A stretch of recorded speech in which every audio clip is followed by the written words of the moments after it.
Hey y'all, this is Theron West II, and this is the Be Ready anthem, y'all. I hope y'all ready. Stay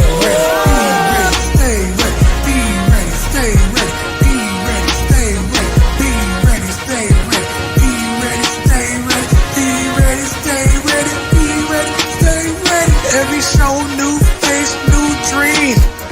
Young man out here building a team from the track to the court to the turf and the rings.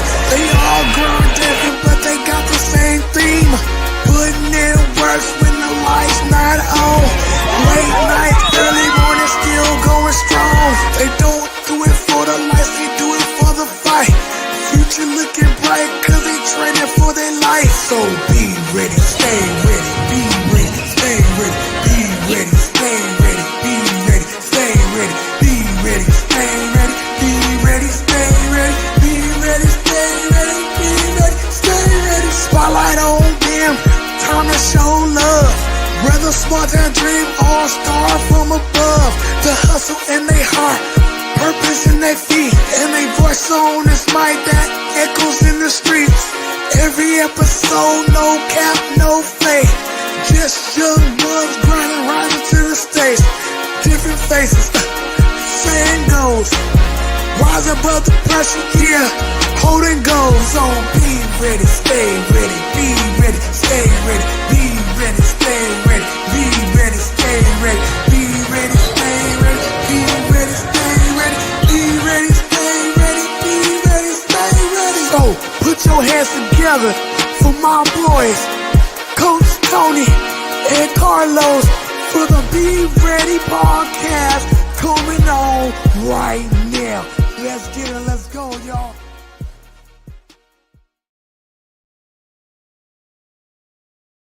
Oh, yeah, y'all. Welcome again to another episode of the Be Ready Sports Podcast. And we are on episode 110, y'all. 110.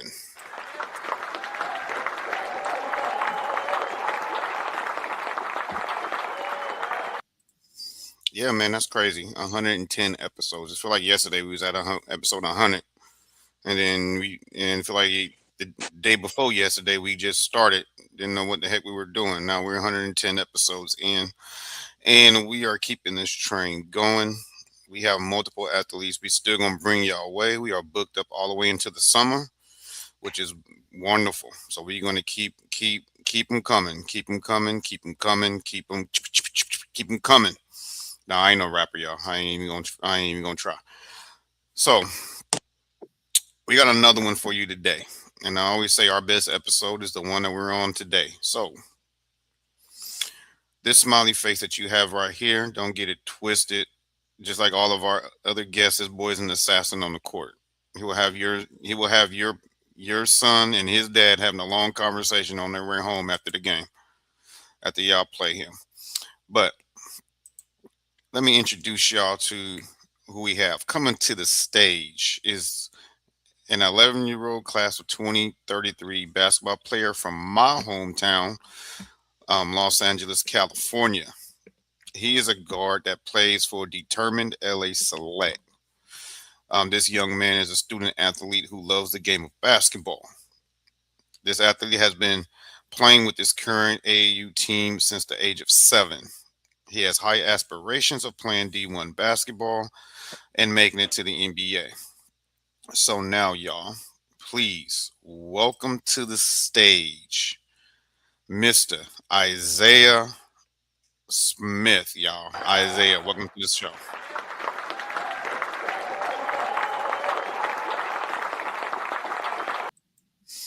All right, Isaiah, we do this with every guest. Give everybody an icebreaker and just tell them a little bit about you. My name's Isaiah Smith. I'm from Los Angeles, California. When I'm not playing basketball, I like to play my PlayStation. I like to go fishing. I like to play football in the backyard with my brother and my grandpa. And yeah. All right, see you in my neck of the woods, LA, boy. Born and raised. Boy, that was my neck of the woods. I grew up right down the street from the Memorial Sports Arena. and down the street from USC. Um, I'm gonna tell you how old I am. Uh, I was the same age as Paul Pierce. I seen him play at, I don't know if they still call it Pauley Pavilion, but they used to have the high school, tournaments where all the top athletes come down there at Pauley Pavilion. I seen Paul Pierce came down there, Baron Davis came down there. All the big guys come down there in LA. The Collins twins, you know, they were actually good back then. The Collins twins, all of them. You know, I'm telling you my age. I don't care. I ain't scared to do it. But yeah, Mr. John Wooden, big name in college basketball. Who that that high school tournament was named after him. It's called the Wooden Classic, where they bring all the top high school players down there, of course, with their school, and in the preseason and the season, it's a huge thing. So I'm not gonna go down memory lane about my hometown, but let y'all know where we're at here. We want to thank y'all for tuning in today. Make sure you guys always like, share, and subscribe to the Be Ready Sports Podcast. Like this video up, that means YouTube will share it with more people. You can physically share it yourself. Some more people can see the great athletes that we have on here, so they can see. So more people can see this interview that we're gonna have today with Mr. Zay here. And of course, subscribe, hit that bell icon so you know every time we go live and we bring another great athlete on. And unless you guys were born under a rock, we also wear different hats. We let y'all know about our sub show, which is the Lambo and Cash show. We actually debuted it yesterday. So it was premiered yesterday on the Lambo and Cash show Instagram channel. Basically, it's a little different. We're not doing interviews. It's just kids talking sports. So the first episode's out. Make sure y'all subscribe to the Lambo and Cash show.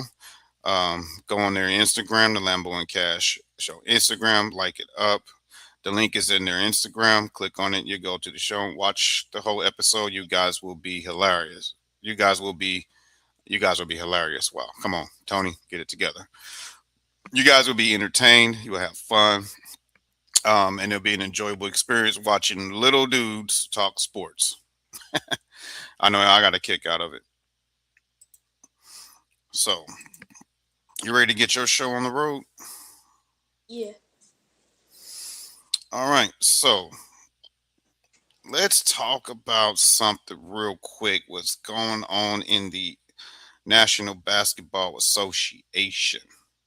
Even though I'm not a big fan of Boston since I'm from LA, just like you, and I'm a die-hard Laker fan. So, I hate having to talk about the Celtics when they're doing something good.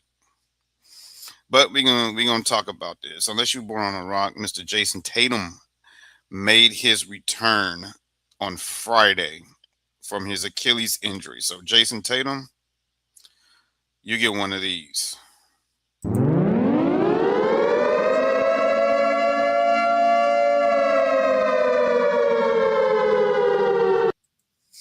Solid game. When he came on, he was a little rusty. He missed his first 5 or 6 shots. Then he eventually, got his rhythm. Didn't play too much. Played about 30, 31, 32 minutes. Sat out the last 5 minutes of the game. By then, they were up by 25 already. So the game was really out of hand. And he came in there and almost had a triple-double. So he played more of a facilitator than an attacker. Got his shots whenever he could just to get himself comfortable. And he looked like he didn't miss a beat. So very impressive that he came back in 9 months. That was very impressive. So Zay, let me get your point of view on Jason Tatum's return. First, did you see the game? No, I didn't see the game, but I watched the highlights. We always watch the highlights, bro. We always watch. Nah, I'm just pulling your leg, man. All right, so just you're an athlete, right? You're an athlete. So just on the athlete's point of view, like what is your take on him coming back from that serious injury? Because you watched him go down in the finals last year, as we talked about it in the back, and then see him now come out ready to go 9 months later, and you see Holly is nowhere near back, Yep. and they had the same injury. So just give me your point of view on what is your point of view, your interpretation of Jason Tatum coming back in this. So do you think he came back too soon, and how do you think he performed on Friday? I feel like he came back at the right time. He's looking well. I feel like he just gotta like he's playing well. Like he's throwing dimes and stuff. He's creating for his teammates. He's like just being the leader on the team first day back. Yeah, very impressive. But I'm gonna put you on the spot. Whose team is it? Is it his or is it Jalen Brown's? I feel like it's Tatum's. My man, he didn't fall for it. He stayed 10 tones down, y'all. I respect I respect Zay. I was trying to bait him into saying it was Jalen Brown's team. Yeah, it always has and always will be Jason Tatum's squad, no matter how y'all want to how no matter how much they want to spin it. Still Jason Tatum's team, and they're already in the top three right now with this season without him. So now that he's back, um, how far do you think they're going to go in the playoffs, or do you think they can win it all? I hope not, but how do you think they can win it all? I feel like they could go pretty far. They could for sure make it to the conference finals or the finals. But yeah, I don't want them to. But it's if they would. Heck no, they don't need to get. They're already at 18. They don't need to get 19, man. We gotta surpass them, bro. Tired of it. Tired of them, man. It's bad enough they got 08 and 24, man. That's our dude. I'm sick of them dang on Celtics. But nah, but hey, they doing their thing. Shout out to JT and welcome back. And if anybody that played, y'all know the hardest game back from an injury is the second game, not the first. It's always that second game after you get your treatment. You know how your how the injury feel and all that, and coming back from that second game after getting your body back into the rhythm of that game is it going to be the biggest test. So we'll see how he does tonight. All right. So this next topic, man, I didn't want to talk about, man, because I'm gonna be honest. When I found out you was a UCLA Bruin fan, I wanted to come in here and talk smack to you on the show, but I can't. So I got to eat a big slice of humble pie today. But I stay 10 toes down just like you, so I'm gonna talk about it. My USC Trojans went in there and played like the Los Angeles Lakers against the Denver Nuggets again. They went on there and got dog smacked at the Galen Center. So I was hoping it would lead to the trends of upsets that's been going on in college basketball, but it didn't happen. UCLA came ready to play. They've been looking solid all season and pulled out a 21-point win. So go ahead, Isaiah. I'm pretty sure your dad told you I'm from USC. Go ahead and rub it in my face.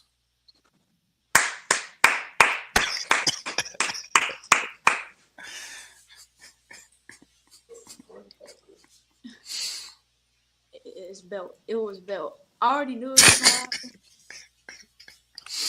USC is not on UCLA's level. Ah, here we go. Here we go.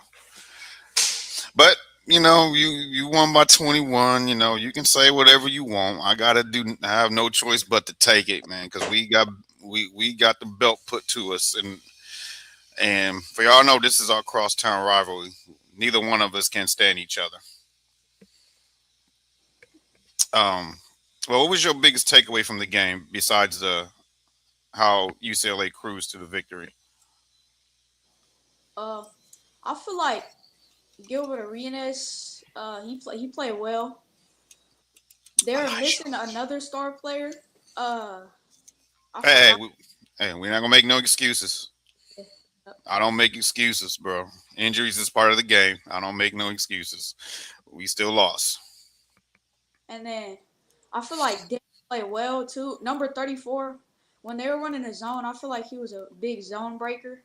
He was getting it in the high post. They were dipping the ball down, and he was able to like just pull up from the mid range. He got like 10 points off that, and then they switched back to man in the second half, and then UCLA just started like setting screens, rolling, getting easy buckets and stuff. Yeah, there's just sometimes you get in one of them days like your adjustments, whatever, no matter what adjustment you do, the other coach just has your number. It's like as coaches, we've had those days like nothing works. That doesn't mean you're a bad coach. It just today was just not your day. So it's like you said, it's like every adjustment USC did, UCLA had a counter for it, and it was working. Yeah, It was like it got to the point where USC was just reacting instead of dictating dictating the game, and UCLA just made them play UCLA basketball, and they ran away with the game. So I hate to say it, but shout out to UCLA. They're looking good right now. Looking forward to that UCLA Arizona game. That's going to be, that one's going to be tough. I want to, see that matchup with them boys and Koa Pete and those boys. See them go at it. I think that's going to be a very exciting matchup. But let me ask you, Zay, do you think UCLA is going to win it all? How far do you think they're going to go in the big dance? I feel like they could make it to the championship. I feel like we could win it for sure. You got some soldiers out there. You got the Boozer twins and you at Duke. Um, Kansas got a squad. Vanderbilt is tough. Michigan is tough. Michigan is out there tough. Michigan State's nah. Never mind about Michigan State. Um, but there's a lot of there's gonna be interesting there's gonna be an interesting tournament this year. Yeah, But I gotta ask you, how many upsets do you predict in the NCAA tournament this year? Because we always have them every year. Somebody breaks somebody's bracket I feel like at least three upsets at least. in the first round or period. Period. Oh, so you think all the favorites are gonna hold down the fort this year? You said what? So you think all the favorites are gonna hold down the fort this year? Some, but most of them. Man, I'm gonna think the trend this season has and Carlos, if he was here, he'll tell you. I'm surprised he's not in the chat giving his 2 cents. Um, but oh, my bad. Carlos is my co-host. He's out of town this weekend, and he's out of town this weekend. So that's the only reason why he's not here. Everybody loved Carlos more than me anyway. So, but um, hopefully, who knows? He might chime in the comments before we end the episode. He might surprise us and tap in. Who knows? But we normally don't never go live on 11 a.m. So he might still be asleep. Who knows? But Carlos, if you're watching, tap in. So say what's up to Zay. All right, where was I at? Oh, but this season has been in the regular season has been nothing but upset central. So I in my opinion, I think we're going to see a record of upsets in the tournament. That's just my opinion. Just on track of what we've seen in the regular season. All right. Do you have any other takes from this game besides rubbing it in my face that UCLA put belt to us? Nah. Are you gonna let me live? Yeah, I'm gonna let you live. He gonna let me live. All right. All right. You ready? We're gonna pivot to some football. We're gonna pivot. So, what is your favorite football team? My favorite football team is the Patriots. And that you got something in common with Carlos's brother. Carlos's brother is a Patriots fan. But speaking of Patriots, let's talk about them. Patriots has currently had one of, if not the, in the modern era, one of the biggest dynasty that we've seen in a while. Six Super Bowls total, going starting from what 2001 all the way until what close darn near into the 2020s. Yeah, They won six. I don't understand, six Super Bowls in the NFL is like an NBA team winning 10, 11 championships. It is a lot harder to win a Super Bowl than it is to win a championship in basketball. Because you can't have a bad day, and for them to pull off six of them, two of them they weren't even they weren't even favored to win. So that was pretty tough. But the dynasty was almost this close to not happening. I don't know if you know where I'm going with this. it was the what was it, the Tom Brady and with Gronkowski. Yeah, I don't know. No, it was the first one when in the AFC Championship game when they were going up against the Raiders, who was the favorites to win the Super Bowl that year. Um, with the tuck rule, if that hit was ruled a fumble, we don't the dynasty doesn't happen. I don't The dynasty doesn't happen. Brady doesn't become a household name, and New England just becomes another good team that just can't get over the hump. But that didn't happen. They ruled it a forward pass, and of course, New England won that game, went ahead, won the Super Bowl, and the rest is history. But let me give you. But you're a New England fan. Let me give me your take as a fan of the Patriots. Like, what is your biggest memories of that Patriots dynasty under Tom Brady and Bill Belichick? Uh, I really don't know because when I was watching it live, I was little. I don't really remember stuff, and I know I watched a lot of games though. I know. Oh, come on, this is something that got to stand out to you, Zay. Come on, I'm not letting you get off the hook that easy, bro.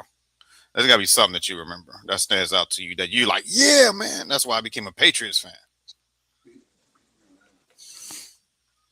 Oh yeah, beating Atlanta, coming back, coming back. I, See, I knew you was gonna find something, bro. They have too many memories, bro. Too many.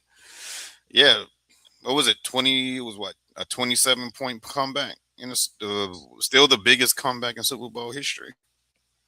Yep, All Atlanta had to do was sit on the ball, yep.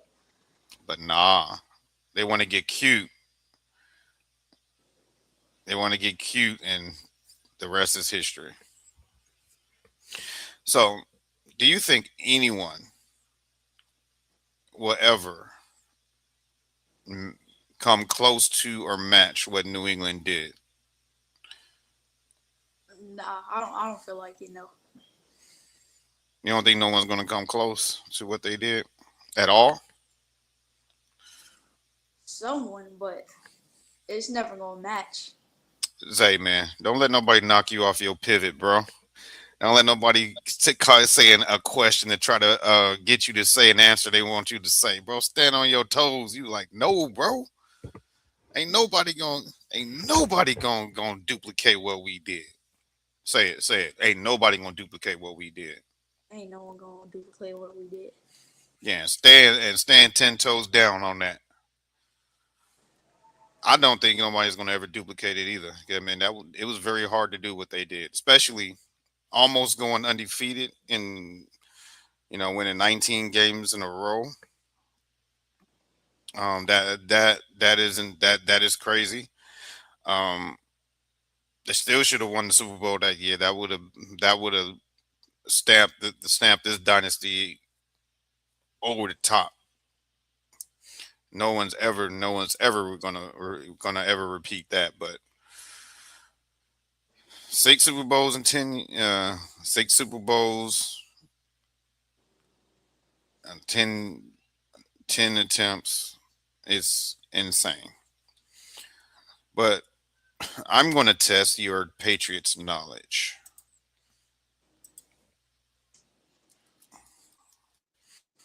You ready? Yeah.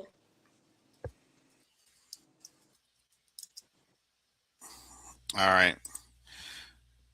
So, the New England Patriots have made the Super Bowl 12 times. Can you name the year that the New England Patriots made the Super Bowl, win or loss? Uh, 2000, 2026. Of course, that's one. And then 2000. We won it 2015. 2015, that's two. Yep, beat the Seahawks. Uh, two, 2000,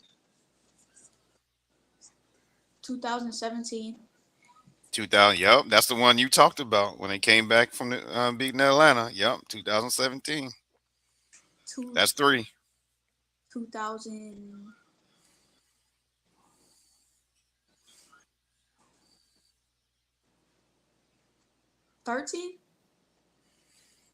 Close. It wasn't 13.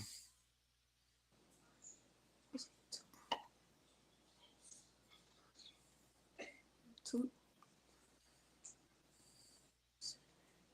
I don't think I know the rest. You were right there. You said 2013. You were right there. 2014.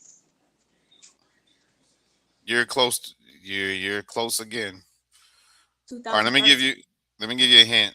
Recently, they went 3 years in a row. You got two of those years. You're missing one.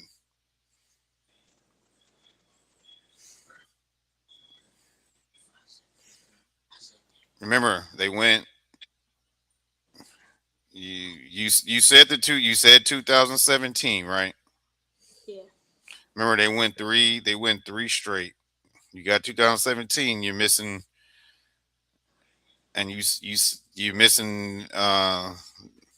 You're missing one there because you already said that one. 2016. No, you're going the wrong way. Oh, 2015. Yeah, you said that one already.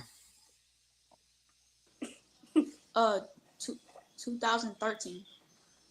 Are you going the wrong way again? Nope, not 2013. 2018. Yep, 2018. That was when they played Terrell Owens and them. Nope, that wasn't Terrell Owens. That was another year. I just gave one away. That wasn't the Terrell Owens one. They did play the Eagles twice. You did play the Eagles twice, but you 2018. Yep.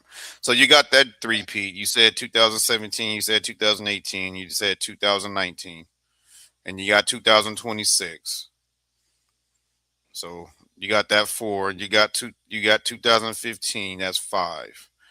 Now let's see if you can guess the rest. I'm gonna have Dad help you on the older ones because they went to the Super Bowl twice before Tom Brady was there.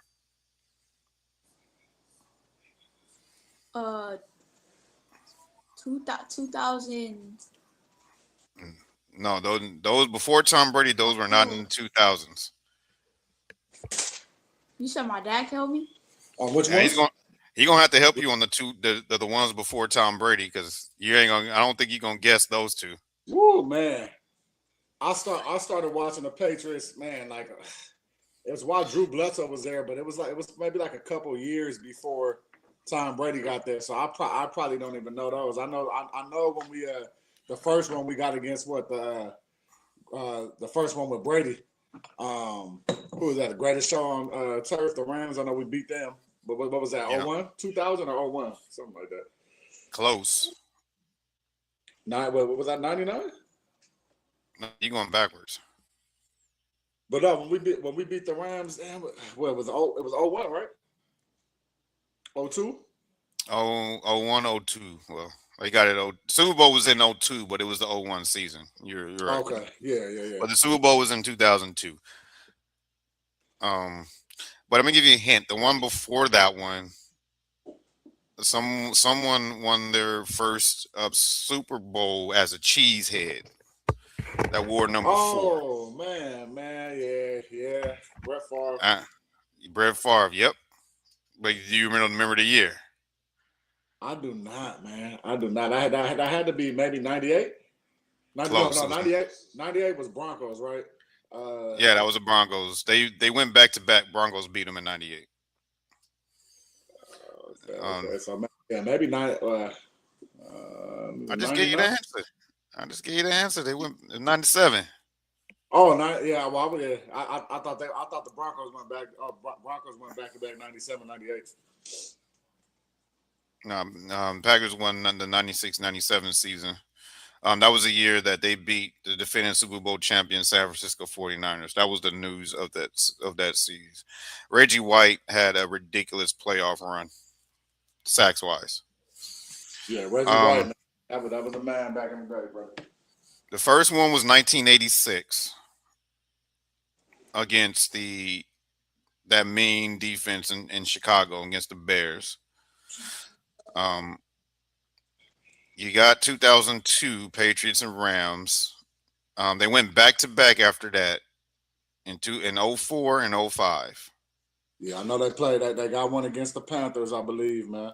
The Panthers. Yep. Panthers didn't. Then they played Terrell Owens and them and the Eagles in 05. Yep. Then 08 is when they lost to Eli and the Giants. And then 2012, they lost to Eli and the Giants again. Yes, the Giants, man. We don't bring that name up in this household. So they have the most. So New England is like the LeBron James of the NFL because they have all the good records and they have all the bad ones.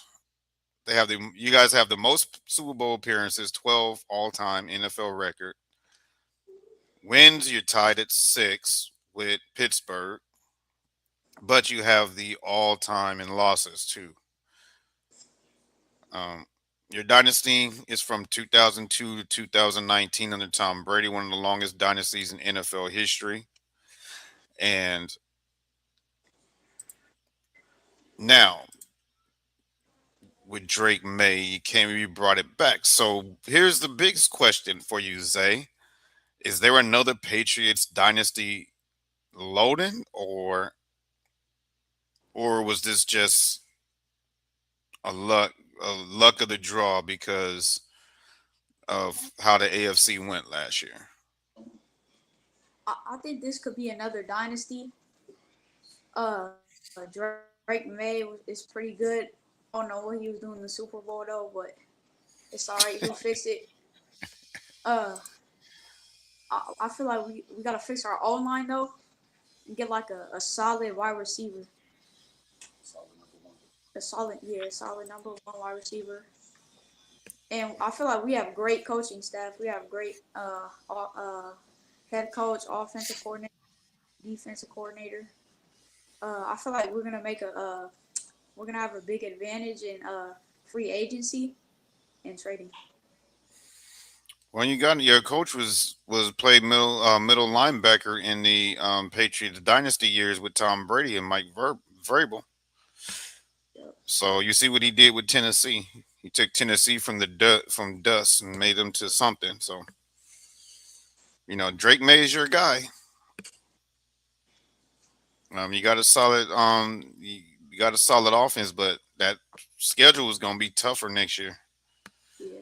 So we gonna see if they built tough or if they what's the word I'm looking for? Are they dogs or are they puppies? We gonna find out next year. What do you predict their record gonna be? What do you predict your record's gonna be next year? Uh,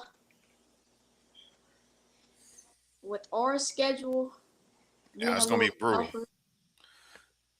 tougher, I feel like we can at least go 14. I feel like we could have the same record as last year. Well, have you seen the schedule? Yeah, I feel like we could have the same record. You're gonna be. Let's see your home games. Your home games next year. You're gonna have Buffalo, the Dolphins, of course, Jets. You have the Broncos, Raiders, Packers, Vikings, and Steelers at home.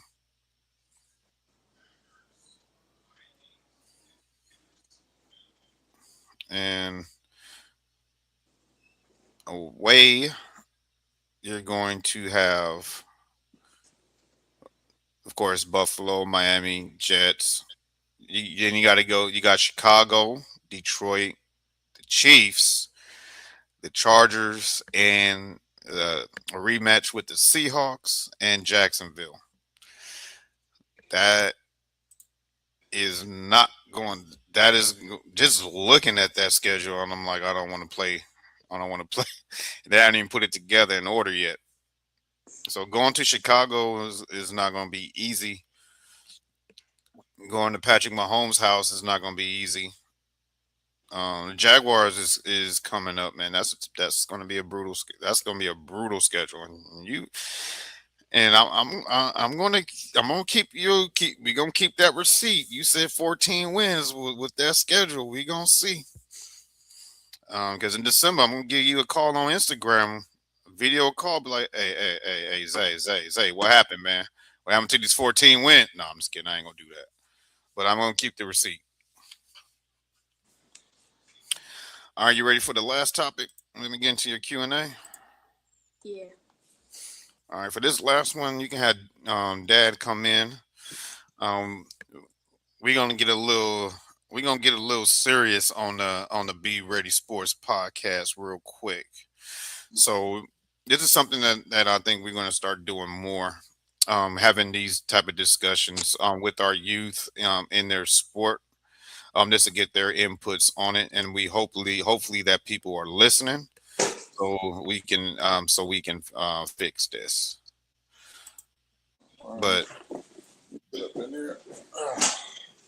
so let's start off with this photo here. So Zay, I'm gonna ask you first. What do you think is going on in this photo? I feel like he just lost the game.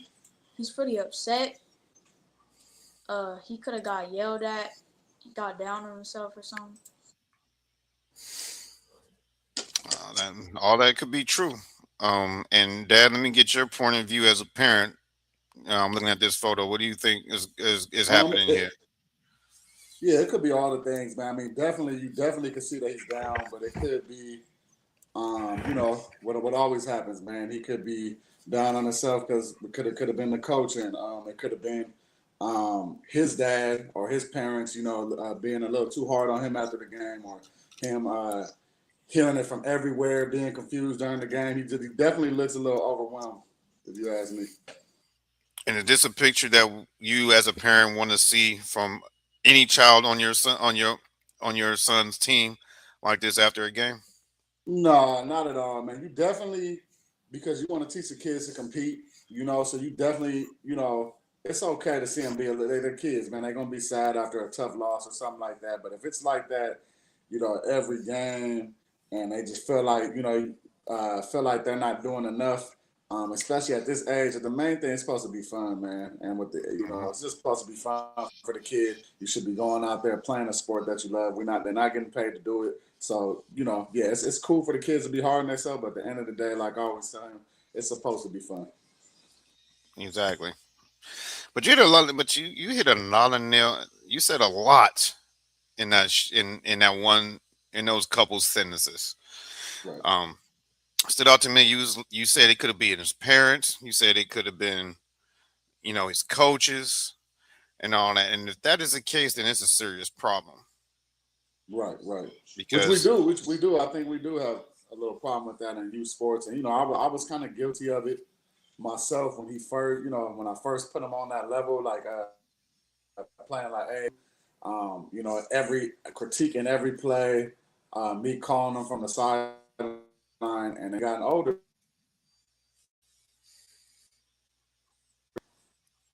oh, my internet trip. Everything knows if he made an open layup or a play he should have had that, he's hard enough on himself where he knows I got to make that next time. But, when he first started, I was guilty. I was one of those parents just, hovering over there on the sideline, trying to get his attention every time out, every dead ball. But that really Hmm. doesn't help the kid, man. They gotta lock in on the game. They can't be looking at the sideline every time there's some type of problem. And you got to learn how to let your kid, you got to learn how to let your kid go through adversity, man.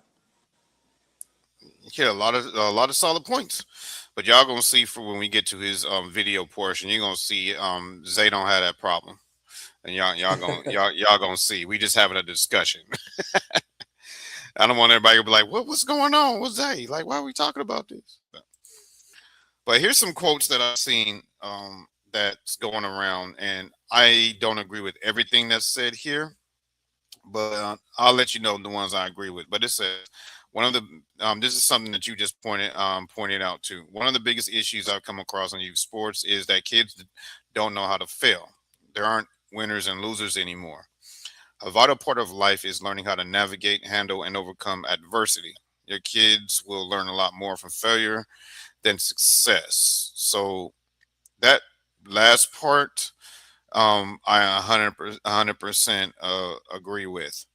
Um, because going through the sports, it's teaching you how to handle adversity because you're gonna go through that all your life. Like you're gonna Yep. hear more no's than than Yep. yeses. I mean, you're gonna be turned down. You're gonna have doors slammed in your face more than anything. People gonna tell you to get lost. They're gonna tell you leave me alone. I'm in sales, so Oh, yeah. you Yeah, me you get too. you hear we're conditioned mentally before we even start talking to our clients is that you're going to get people that's going to tell you they're just not interested no matter how well they could want it but it's not the right timing or you're going Right. to have that all the time but but the one thing I see is, and this is mainly I see this with parents that don't have the experience.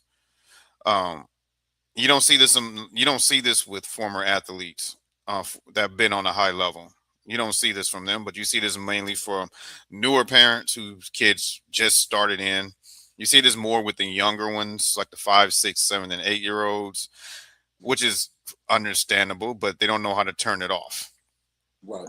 And then you see the ones that are um they just don't know how just can't help themselves.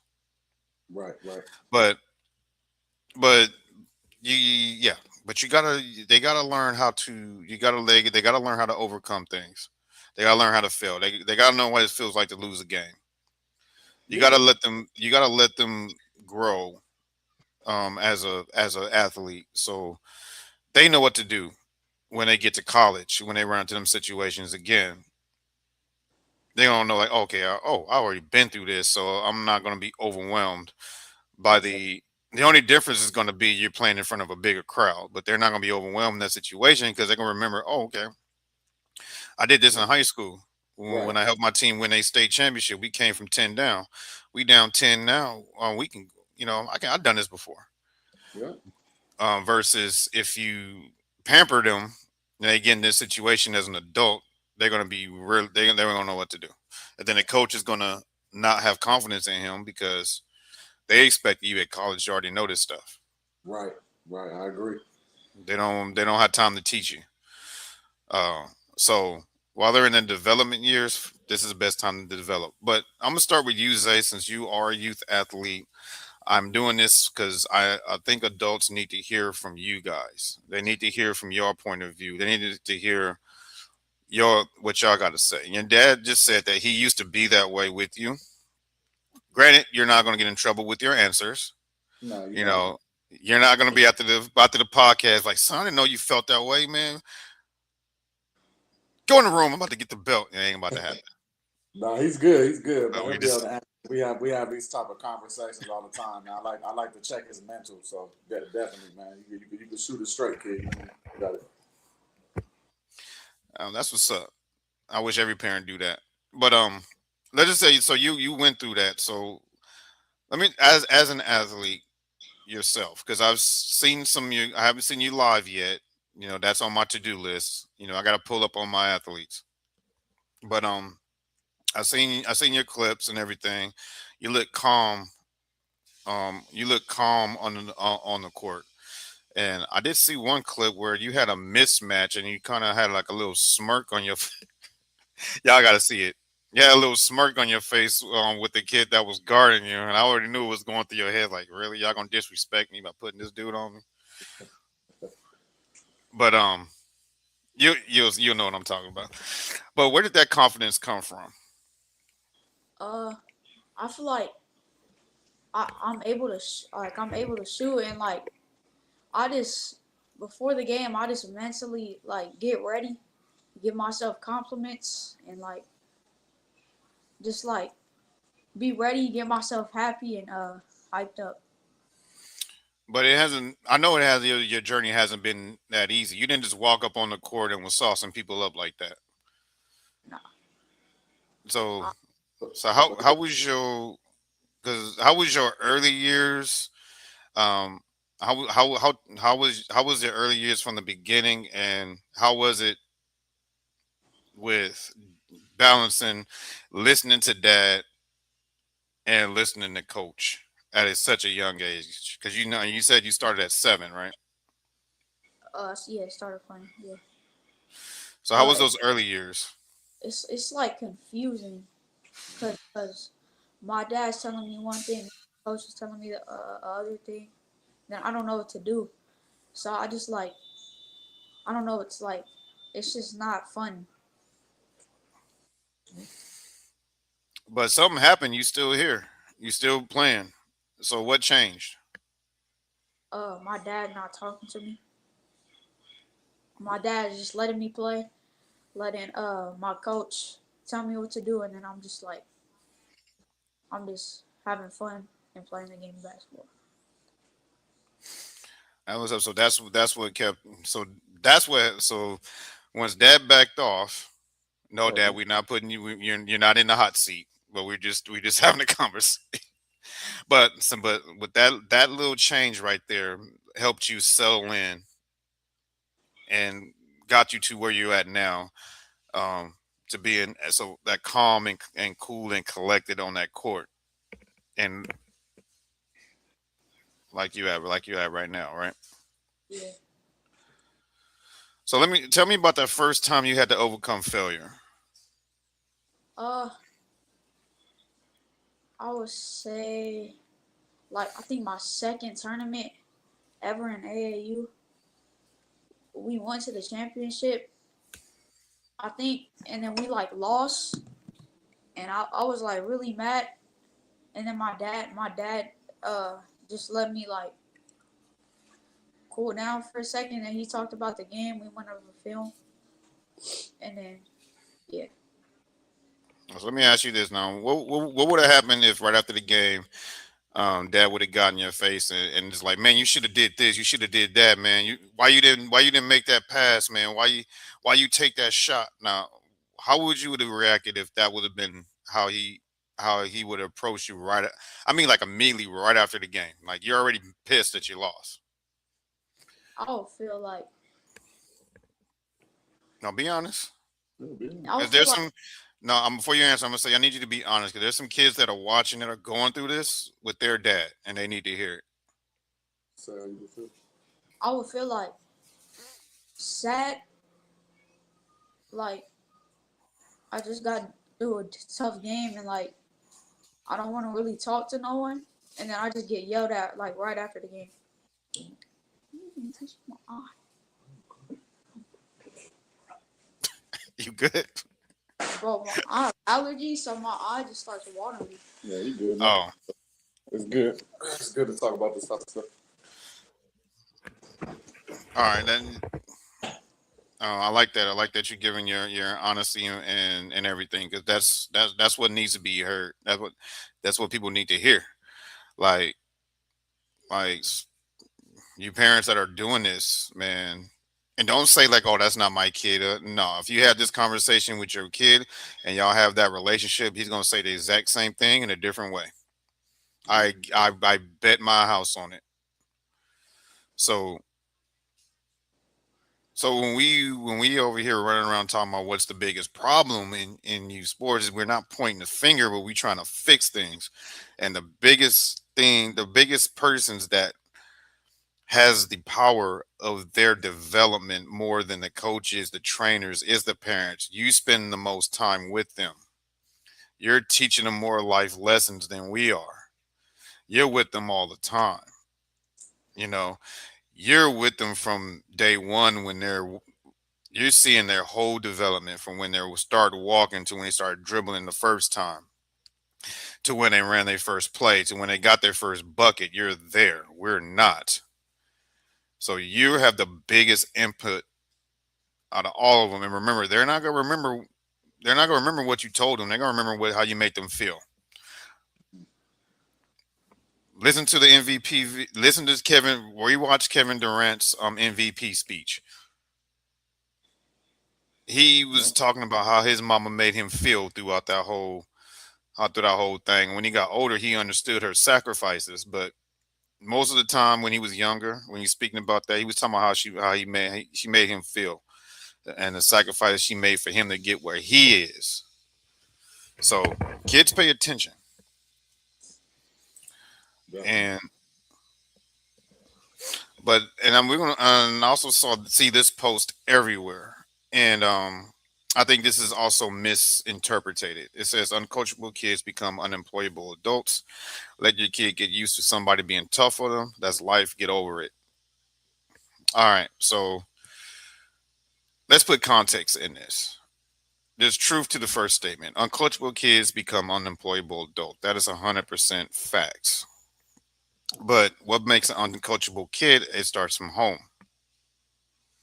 Are you as a parent letting them get away with things? Are you telling them to do something and they don't do it and you letting them slide?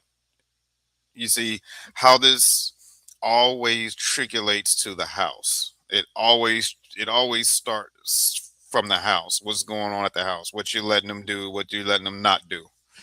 Um, are you the type of parent that you tell them to do something they don't do it? You stand 10 toes down on what you say, and what you say you mean what you say. Are you holding them accountable? Yep. Are you the one that just say if they don't do what you want to do you just smack them upside the head, whoop their what, and then they do it and then that's the end of it? Or do you the type of one that sits them down after you discipline them and explain to them why you discipline them, why this happened, and what needs to be the result to fix this going forward? Do you have discussions with your child, or are you a dictator? That is how they're going to react to when they get those type of coaches. So if you're a dictator at home, their only know is a dictator coach.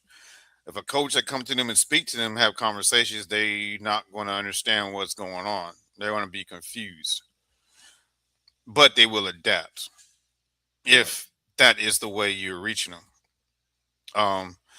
So it starts there. And it also says let your kid get used to somebody being tough on them. Got to put context in that as well. Just because you hollering and screaming at somebody, that don't mean you know what you're doing, that you're being tough. I'm gonna give you an example. When I started coaching, I used to yell and scream all the time, and I used to get words like, "Yeah, man, you tough on them kids," boo, boo, boo. And what they don't know is I don't know, I didn't know what the heck I was doing. So the only thing that made it look like I knew what I was doing was to yell and scream.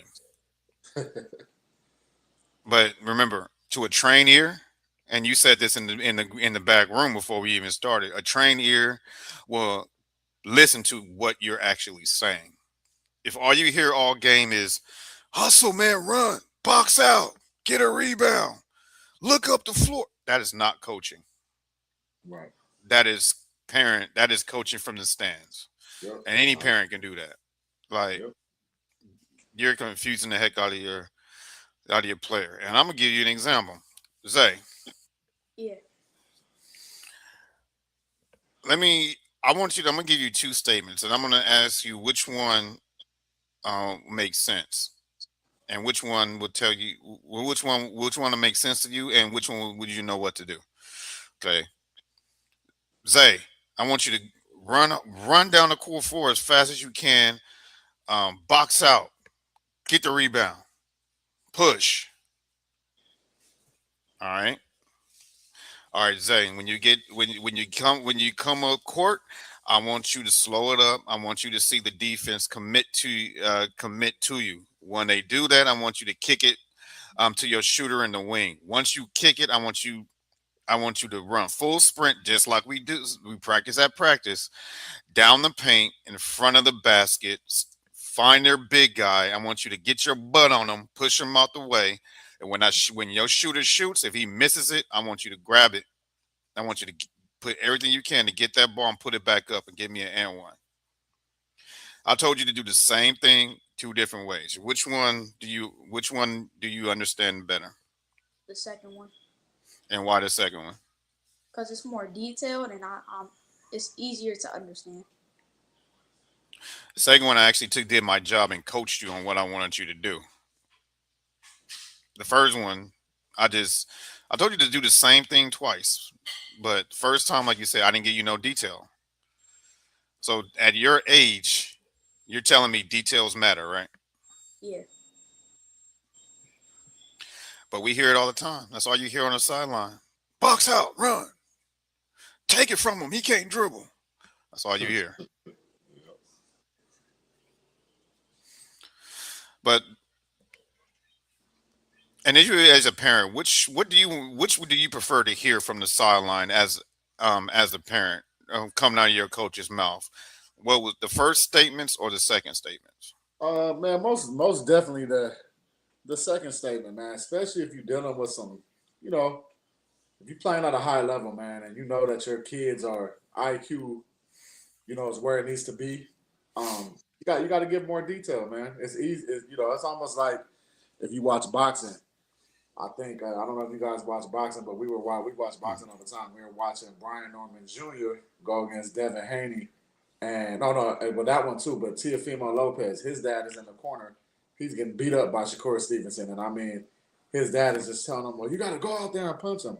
Okay, but how are we going to execute that? Do you want me to pump out some more jabs, or you want me to mix my look up, start off to go to the, bait him, feint at the body and aim at his head. Do I need to step around him? What am I need to be looking out for? I mean, and that's why you got to be careful who you take your kids to, man, because you want to make sure that, especially with aspirations for them playing at a high level, when they get on that court, they're kind of like the extension of the coach, especially the guards.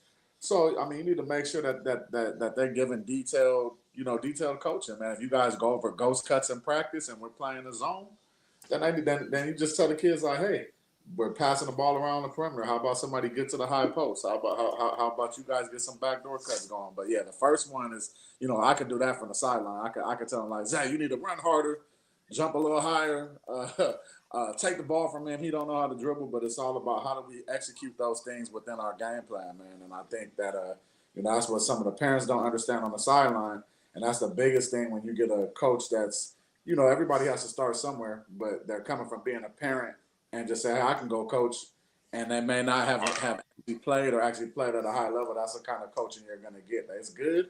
Everybody needs to be motivated. Or you guys are playing. You know, you hear coaches say all the time, "Oh, you're playing soft. Oh, you're doing this. Yeah, that's cool. But let's give them some actual detailed advice on how to win this game. You know, or fix what you're asking them to fix."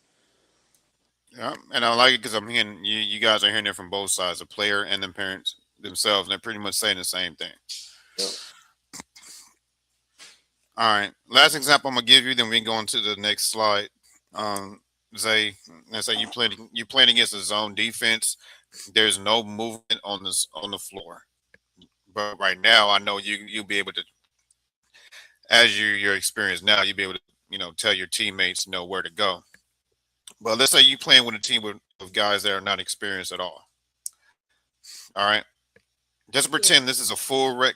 These kids, all the experience they have was rec league, and they're in their first tournament. And your coach is over here telling them, "Why no?" Tell them like, "Look, man, they're in the zone. Move. I need y'all to move off the ball. I need you to run baseline. I need you to cut down. I need you to run this way. But I need y'all to move. Stop standing around watching Zay dribble the ball."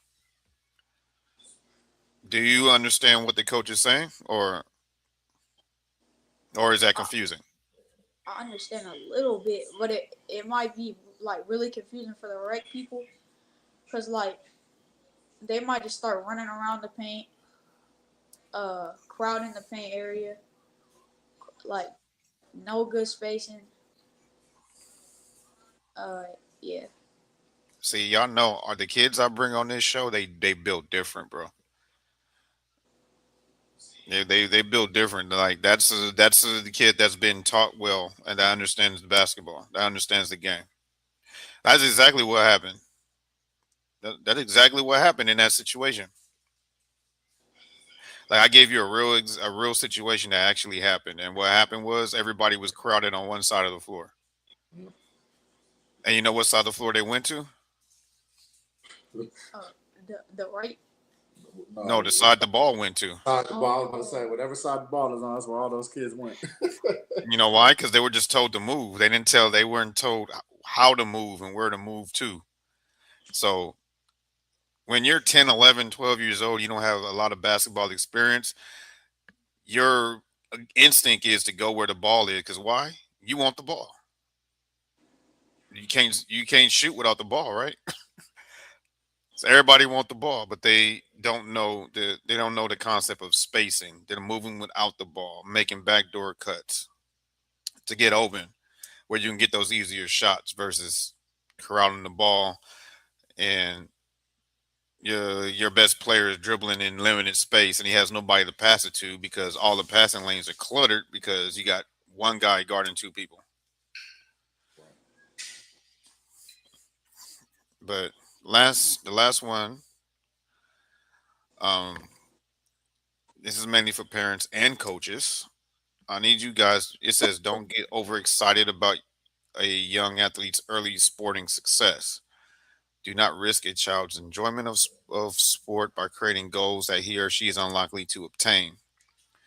Participation in sports should be an end in itself, not a means for future stardom. So let me ask you, Zay, what do you think this quote means to you? What do you think they're saying here? I feel like it's saying like don't like say your kid is about to be the greatest of all time, because then they could get like too comfortable and they just might stop working hard, and like it could get to their head. And you hit the nail on the head, man. I ain't got nothing else to say because that's exactly what happened. That is exactly what would happen. The second part, I'll put context behind it. It depends on the kid. If you just born the next LeBron James or the next Kobe Bryant, give them unattainable goals because they're going to work their butts off to try to achieve them, and they're going to be ahead of the ahead of their class.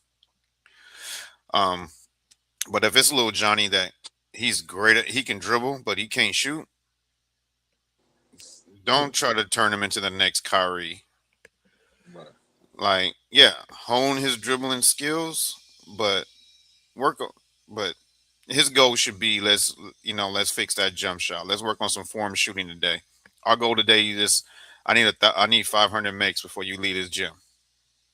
That should be the goal. That should be your goal today instead of, oh, let's make your next highlight reel. We're gonna make you Right. the next Kyrie Right. because the only thing he gonna know when he get and this pisses me off when as that's why I stopped coaching high school. Kids, all they do is drive, blowing layups because that's all they've been taught. Because they ain't been taught angles on how to get it over. Because it's been easier for them when they were 10, 11, 12 years old. Now they 15, 16. Everybody done caught up. They can't make it. They can't make those layups over those big guys, but they can still get there. That Exactly. pisses me, and they can't shoot to save their life. Yeah. And part of that comes to like, when I don't know. I feel like it's and this may not be for everybody, but like you said, if you got one of those kids where like, hey, because when you know, like people always ask, Yeah, like, no, you'll know when you know. A lot of people say their kid is different. There's a lot of them out there, but you'll know when they step on the court if they are. And then you take okay, if his age say if 10U was too easy for him, why don't you put him in a 11U gold bracket and let them play up because they're gonna have to get used to playing with the length. They're gonna those same passing lanes aren't gonna be there. The hmm defenders are gonna be quicker. You're gonna have more elite players. There's gonna be players that can do what you can do, and you got to still figure out how I'm gonna impact the game, even if you are the smallest one on the court. But yeah, and that just comes down to that people challenging the kids, man. And what I like about this, so you said, don't get overexcited about young athletes' early sporting success. I don't know how many people is watching this, how many people is gonna watch it, but we got a trophy right here, and this thing, I don't know if you can see on here, it's very old, man. It's one of his first ones, but don't put too much success. I mean, don't put too much, emphasis on this, parents and kids, man, because at the end of the day, at this age, it's about developing. You want your kid to develop. Let's step in the gym and get a little bit better every time we step in. These things right here, when you go on a college interview, you're going to, college is thinking about picking your kid up, or an NBA team is interviewing them. They're not going to care anything about this uh, 8U trophy that you won in Vegas, or anything like that. It's great. It's great for the kids. It's great for the kids, and you want to teach them to be competitive. But as parents, man, don't get too high, don't get too low on that type of stuff, man. You just tell your kid to put his head down, keep grinding, and be humble. But I feel like there's a lot of organizations out here that just, it looks good on their page and they just want to win, win, win, win, win. But are you putting a stacked team together, or are you teaching the kids how to play? Are you developing players, and making them better? And that's what you want to see, because then you get the cases where teams have had kids playing against easy competition. It's probably like a silver or gold level team playing in a copper or a bronze bracket every week, and they're winning. Then when it's time to go, oh, let's go over here to Florida, let's go to DC, let's go play against the top kids over there, and you're getting blown out the water because you haven't faced no real competition, because it's all about winning. So yeah, nah, most definitely don't ever get too high or too low on this youth stuff, man. These kids, they're young kids, and they got time to develop. Be realistic about their development. It's not gonna happen overnight. But facts. for the ones that stick with it, man, they can take it pretty far, man. It's all about how you handle adversity and how you bounce back. All right, and real quick before you dip out, Yeah. um, you need to replace SGA with Isaiah Smith for 2K Yeah, for 2K33. yeah, there we go. 2K33, man. He gonna be on there. Um, yeah. To put the last thing we discuss on that, then we're gonna get into your Q&A. Isaiah, I know we got a little bit serious. I know it's early in the morning where you at. He like, well, I woke up and it got a little serious up in here. But we gonna have these discussions with our athletes, because this has to be talked about. It has to be addressed. Um, we can't just we in positions like we are, we can't just sit back and just continue to let this happen. We can't be scared to have these conversations with these youth, man, because there's people out there that need to hear this. Like they think it's not them, you know, and it is. You're the ones that we're talking about. But it also starts with the coaches as well. You got to start the ground rules from day one. Your organization is gonna be is gonna be a mirror of you and how you behave, how you condone yourself. If you're about that life, you all about that. Your kids and your parents gonna act the same way.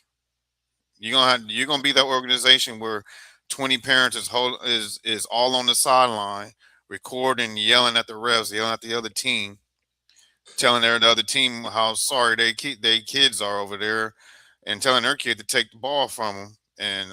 And this is the part that makes me sick to my stomach. And I just want to go up there and I'm not gonna say it, but there's a basketball is a contact sport, so there's contact.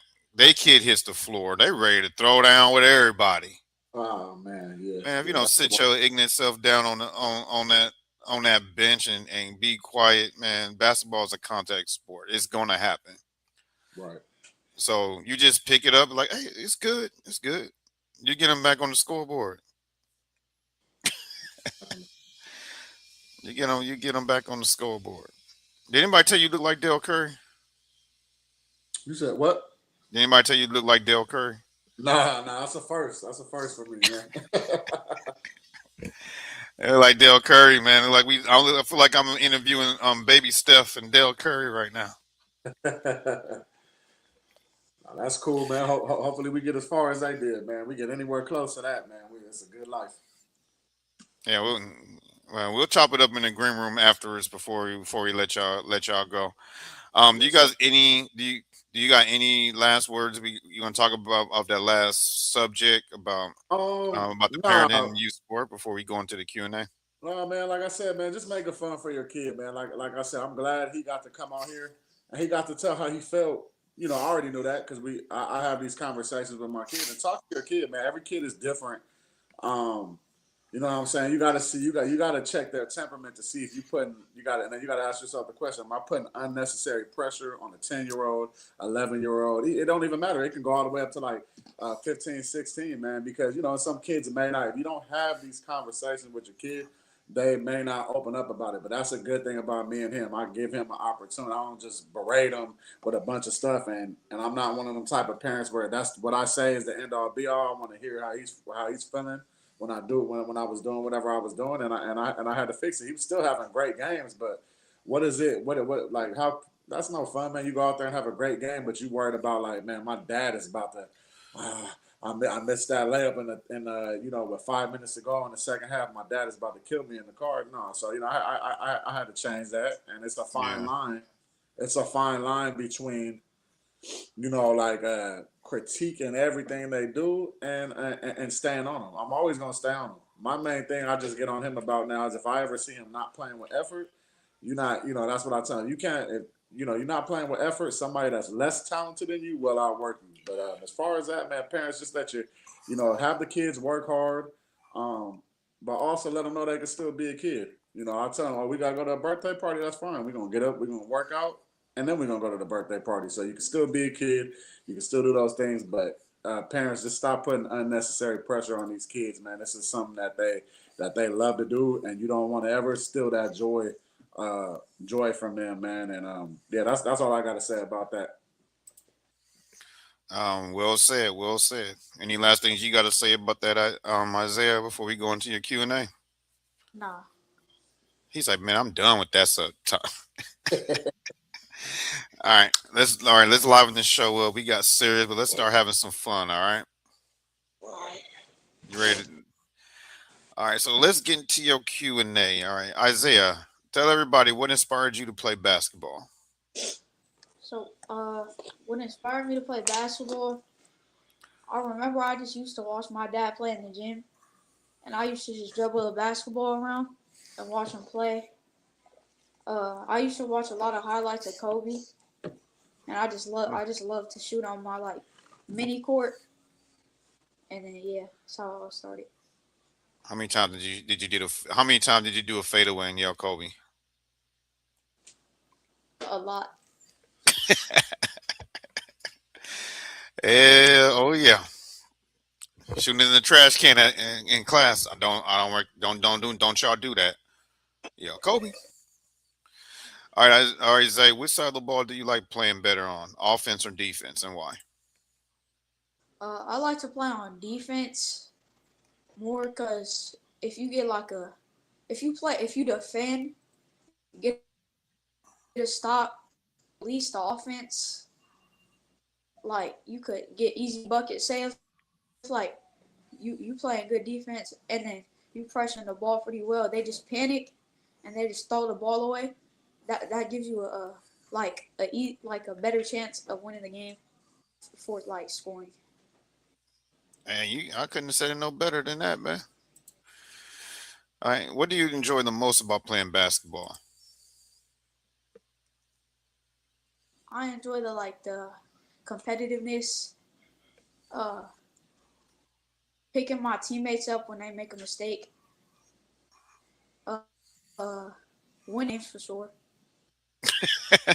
I knew winning was gonna come in there. I knew winning was gonna throw in there. All right, so what is your training and slash practice schedule like during the week? So I got my training Tuesdays and Thursdays. Then I got team practice on Monday and Wednesday. Then Friday my off day. Saturday I work out. Sunday I work out. But if we have tournaments on the weekend, I don't work out. Yeah. All right, so you smart. You get yourself Friday off. Hey, athletes, it's okay to get yourselves an off day, bro. It's okay. Don't misinterpret what Kobe said, man. Not all. I'm just gonna keep it a buck. Not all y'all gonna be the next Kobe. So get your off days, man, while you're young. Take your off days. And recovery is. They ever taught you how important recovery is? My dad does, yeah. Recovery is 100% important. All right, so you're gonna feel it when you're 30s. All right, Zay, what is your strengths as a basketball player? Basically, what are you good at? Uh, I,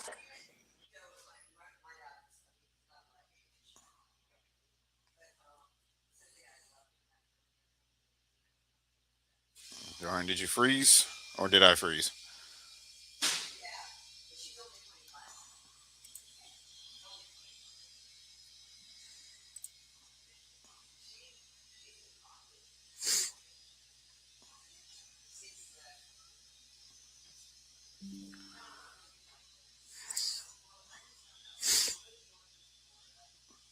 All right, Zay, I think you I could do froze everything. or did I freeze? Oh, it's back on. All right, cool. All right. All right, I'm sorry. You froze. You might have to repeat your answer. All right, so what I is feel like no, go ahead. I'm sorry. I feel, yeah. I feel like I could do everything. I'm a good rebounding guard. I could pass the ball. I can shoot. I could create shots for my teammates. I could handle the ball. Get in the paint, kick out for threes. I could finish, and I can use both hands when I lay it up. I could dribble with both hands. I'm an all around player, but I gotta still work on stuff. I like it. I love it. I love it.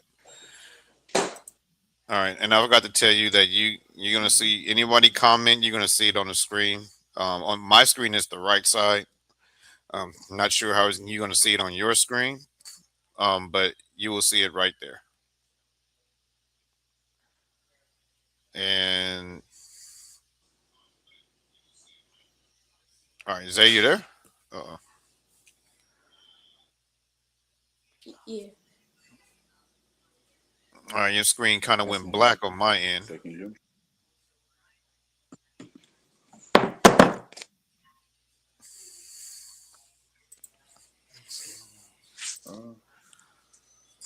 Hope they didn't. Hope they ain't trying to hack into my podcast. We was talking about because we were talking about parents over here. Let's see. Can you see them now? My side it still shows black. Let me see on the Instagram feed. I should go back out and go back in. I don't know.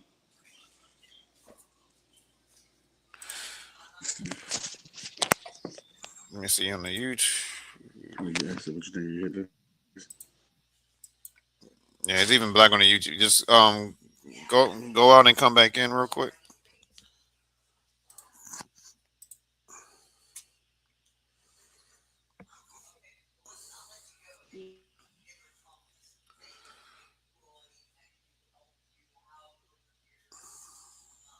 All right, we're gonna give him a second to fix that.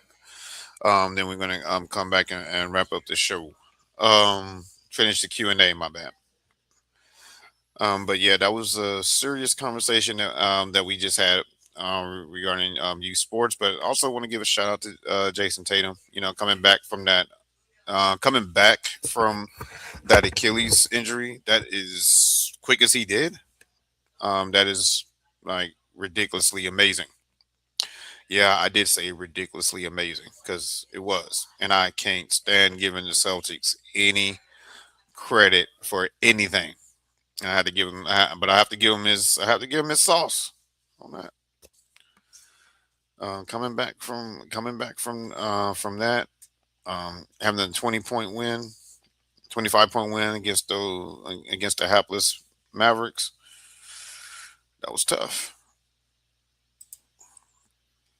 All right, you're back. We can see you now. All right, all right. All right. So, in your game, is there something that you would like to improve on? I would like to still improve on my offhand, handling it, so I could have it on a string like my right. Uh, trying like practicing finishing with it with my left more. Uh, yeah. Huh. I like that, man. You don't have that many weak. You don't have. Looking at your highlights, I don't see any weaknesses. But yeah, those are things that is important. You know what you need to work on and improve it. That's gonna make you tougher to stop. All right. So, Zay, what do you do to mentally prepare for a game?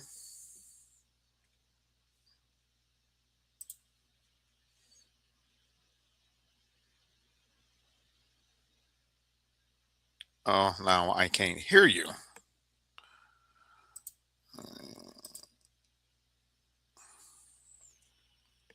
Oh, it's not my internet.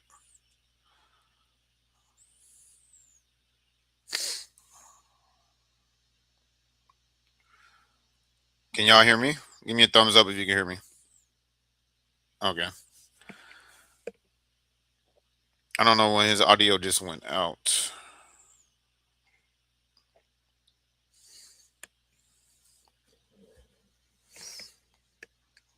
Guys, we do not like technical difficulties, but that's the pains of going when you're doing a live stream. Sometimes it happens.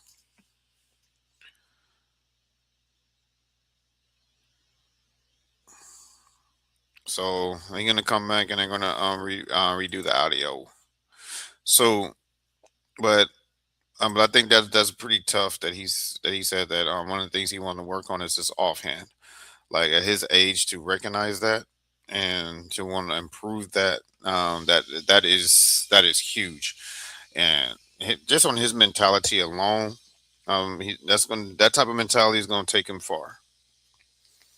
In whatever he wants to do, whether it's continue to play basketball, be a doctor, lawyer, whatever he decides he want to do with his life. When he becomes an adult, he's going to be successful at it because he acknowledges um, parts of his game or whatever that he want to improve on, and he hones in on it. So that is huge. Shout out to my man Carlos, wherever you at. Shout out to all of our viewers that are watching. Um, We're just having some technical difficulties at the moment with our guest Isaiah. They're gonna fix their audio and they'll be right back soon. And I'll be right back soon. Uh, so earlier today we did talk about. Oh, here he is. All right, we Can can you hear hear you us now. now? All right. Oh yeah. Oh yeah. I hope it's not this camera angle. All right, so you were explaining that one of the things you want to improve on was your offhand. Yeah. All right, so how do you mentally prepare yourself for a game? I usually listen to music and try to like get hype and yeah. All right, so my co-host always asks this question, so I'm gonna ask you too. All right, what type of music do you listen to? Is it just any artist, any music genre, or is it a specific artist that you listening to before your game? Uh, I listen to Mozzie sometimes. The Game, J Cole. What you know Uh, about the game and J. Cole, bro? What you know about that? those are the mostly I listen to. Okay, well, my man got a good ear, good ear, good ear. I would ask you what your favorite J. Cole song is, but that's a discussion for another show. All right, Isaiah, what makes you a good teammate? Uh, I create good shots. Like I'm a leader, so like when they make a mistake, coach gets on them a little bit. I try to lift them up, and yeah. That's good, man. That's good. That's good. Everyone needs that leader because you out there with them. So what you say holds weight because you out there in the trenches with them. Good. All right. So here's a question that we like to have fun on this show. So we gotta have you talk about it, man. What's your favorite move on the basketball court? I would say like a I would say step back. Just a step. Yeah, I like I will break my man down, play with pace, and then hit like a little step back. And then just like pull up on them or blow by Yeah, them. both. I do both. Sometimes I step back to Hezzy, and uh, I'm telling you right now. If I'm coaching against you, you're getting fouled when you do that step back. I'm sorry, we're fouling you.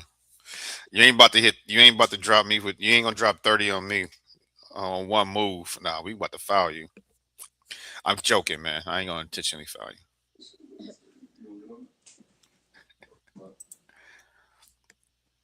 He looking like you looking at me like it ain't gonna matter. It ain't gonna matter, coach.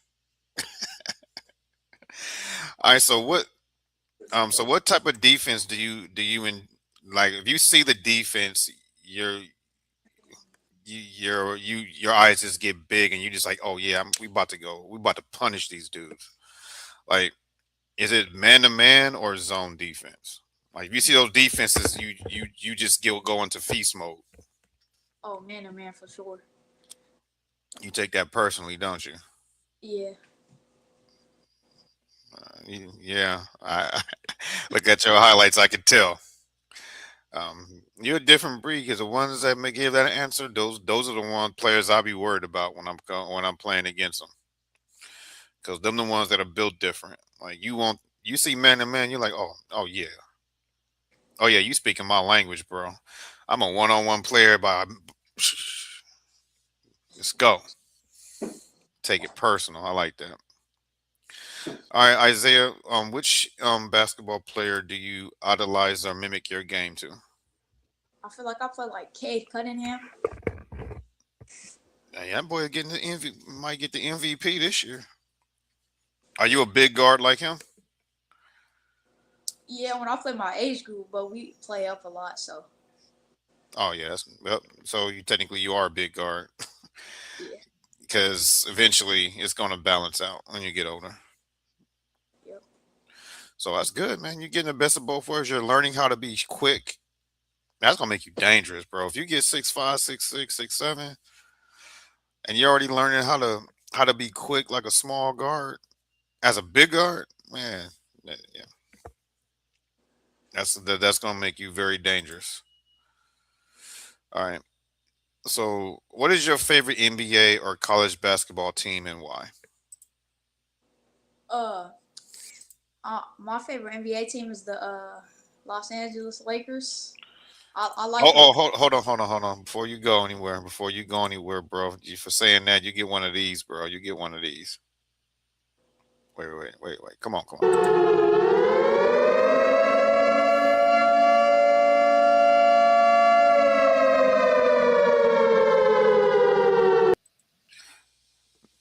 Yeah, man. Diehard LA Lakers too. Well, I have a game right after this, so I get on my game. Otherwise, I never throw some Lakers stuff on. But yep, Lakers for life. No, all right, let me not get off track. This is your interview. All right, so why the Lakers? I just grew up around a lot of Laker fans, and like I don't know why I just like them though. That's just my team. When I saw them, I knew that was gonna be my team. That's the same way I was when I grew up, man. I'm telling my age. I don't care. I grew up against with Showtime. I grew up watching Magic Johnson, 6'9" point guard, saw some people up, and that's my favorite player of all time. Because I grew up watching him, and I was like, I saw this dude go down. What made me fall in love with basketball is I saw him. He dribbled up court. He had the ball in one hand. He had the ball like this, and he faked it. The whole defense went this way, and then without looking, he just dished it to James Worthy, just like flick of his wrist, and he got a wide open dunk, and I was like stuck. And I'm out in the backyard trying to practice me doing that stuff, and my dad was like, "Son, slow down, bro. What are you doing? Like, did you see what he did?" And I'm over here tearing up the garage trying to do what he did. I'm like 5 years old. Like, you know what he did? My dad was like, "So you don't tear up my house." Let's go to the basketball court, and then that's how my journey in basketball started. Watching Magic Johnson. So, and you said you started your journey watching your dad. Yeah. So that's pretty cool. All right. So, are you happy or pissed off that we got Nuka Doncic? I'm a little happy, because that could be our next like young star for like the rest of the cup, like the rest of the years. But he just doesn't play defense though. That's not Our, Laker, and that's not Laker basketball. Bro. yeah. We used to we always had great defensive teams when we won. Yep. So I don't know. You think I'm predicting about with Marky Mark? You see what he did to the Dodgers. I predict you're gonna see a surprising trade happen in the next 3 or 4 years. Yeah. All right. So Isaiah, I hope if you don't understand this question, I'll rephrase it. But what characteristics best describe you? Uh, Smart, athletic, and gifted. Gifted. I like that. Smart, athletic, and gifted. We need to put that on a T-shirt. Smart, athletic, and gifted. Smart, athletic, and gifted. Smart, athletic, and gifted. Okay, it's in my memory now. I gotta put that on a T-shirt. All right. So if you can meet any sports athlete, it could be in any sport: basketball, football, soccer, retired, alive, not with us anymore. Anyone. Who would it be and why? Uh, it would be Kobe Bryant, cause that's my all time favorite player. I like his mentality. I like how he plays the game of basketball. And yeah, And tell him to come up here and fix the Lakers, man. Suit back up, so we can get Luka Doncic and LeBron James out of here. He don't want to. You don't want to say it, but I'll say it. I know what you're thinking. Get them out of here. Because if we watch the Celtics hold up another banner, I'm gonna ooh, and watch them. Oh, that green just gives me. I just hate. I don't like looking at that green. All right. So Isaiah, besides basketball, what other sport would you like to try and why? I would like to play tackle football because I like physical. I like physical sports. Oh, I want to play. I want to play like quarterback or wide receiver. is your dad gonna let you? My dad will, but my mom won't. Oh, you in the same boat as a lot of basketball players I know. I'm sorry, man. You in a lose-lose situation. Ain't no way to override mama. Um, I've tried it a few times with a couple parents, like tried to sweet talk them, and I almost got them to bend, but they never broke. So I'm not even gonna do it. All right. So last question, Isaiah. What are your favorite hobbies slash interests you like to do outside of basketball? I like to go fish. I like to I like to play football in the backyard with my grandfather and my little brother. Uh, I like to play the PlayStation, mostly Madden, and uh, I like to go to like high school games and watch other people play, college games, professional NBA games. Yeah. Well, only advice I can give you about football is to keep building up your body, and hopefully she might let you play football when you get to high school. Hopefully, Yeah. if she's standing by you, is she standing by you right now? Is she about to Yeah. throw? Is she about to throw something at the camera at me? No. She about to tell me don't give my baby no ideas. Are you ready for your show and tell? Yeah. All right, let's get it. So, what do you want to do first? Do you want to talk about your photos, or do you want to show your trophies first? I'll show my trophies. All right.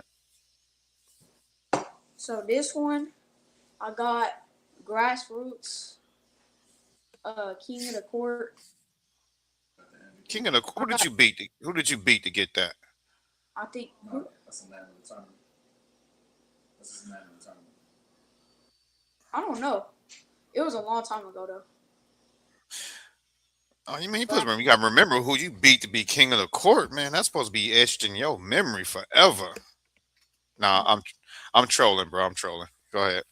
and then I got the Halloween classic. What's it called? Grassroots. Uh, Respect. but and then I got another grassroots one. On the line. I got MVP for this one.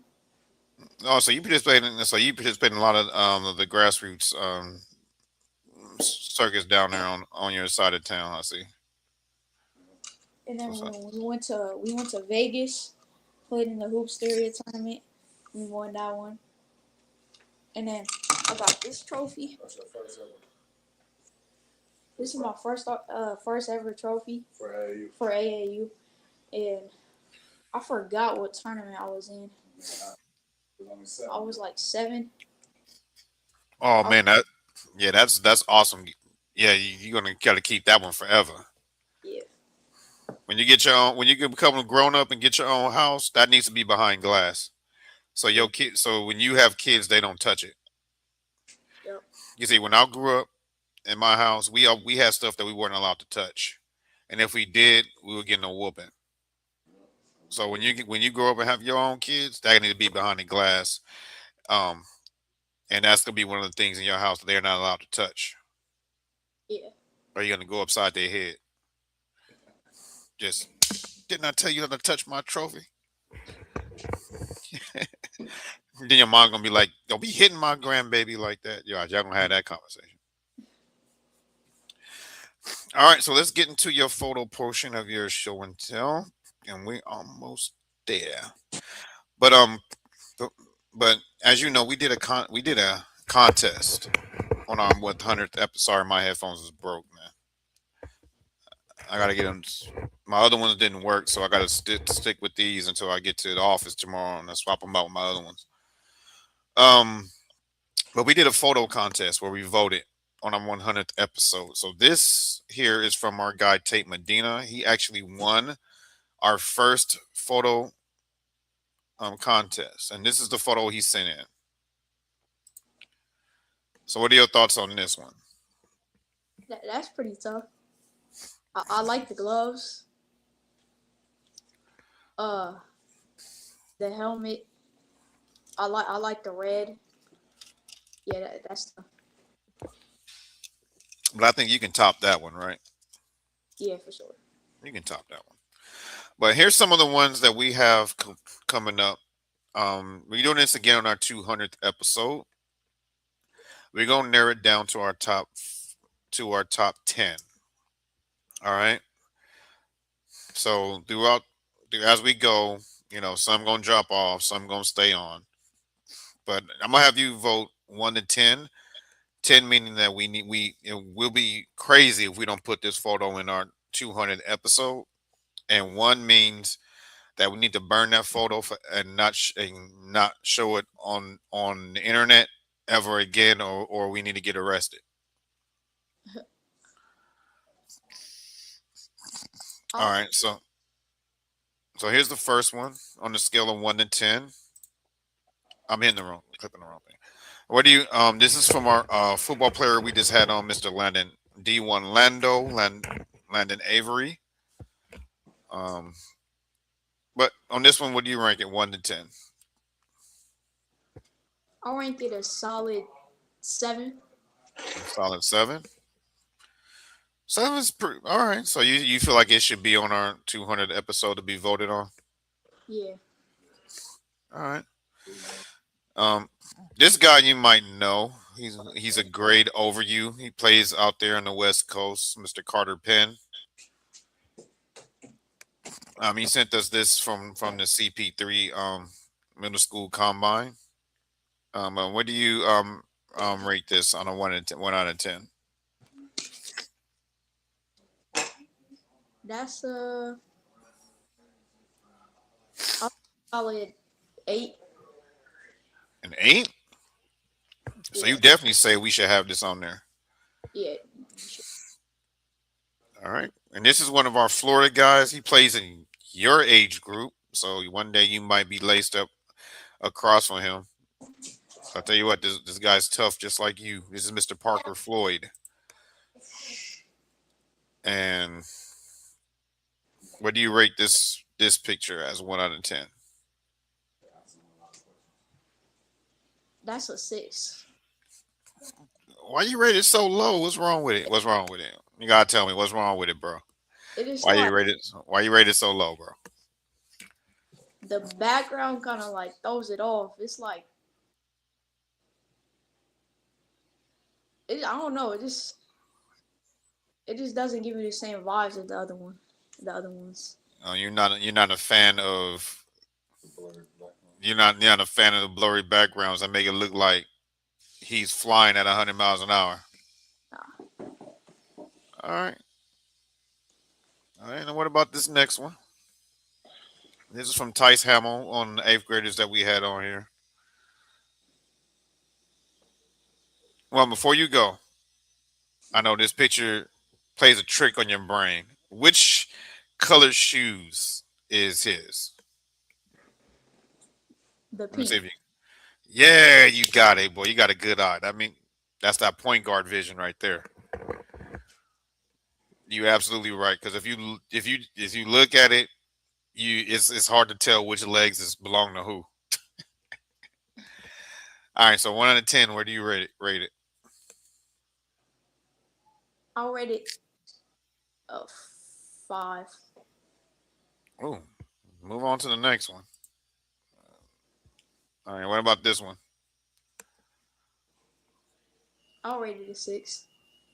Wow, tough crowd over here when it comes to the basketball players, boy. Y'all got to bring it. All right, so none of those last 3 we should have on our 200 episode according to your votes. Nah. All right, this is from our guy Zion. We're going back to football.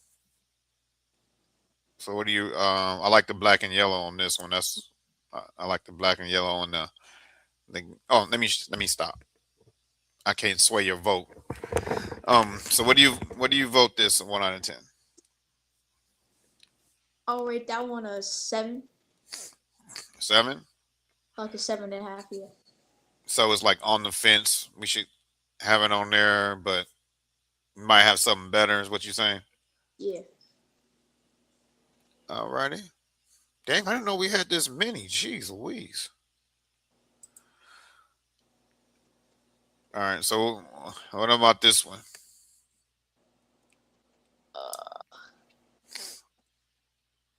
I'll say. And you gotta give him love, man. He got one of the Laker legends on there, man. Yeah. I'll rate it a 7. Ooh, Rock, you gonna step up? You got a 7. All right, here's another one by Rock. We're debating. We got to figure out which one of these is going to go on there.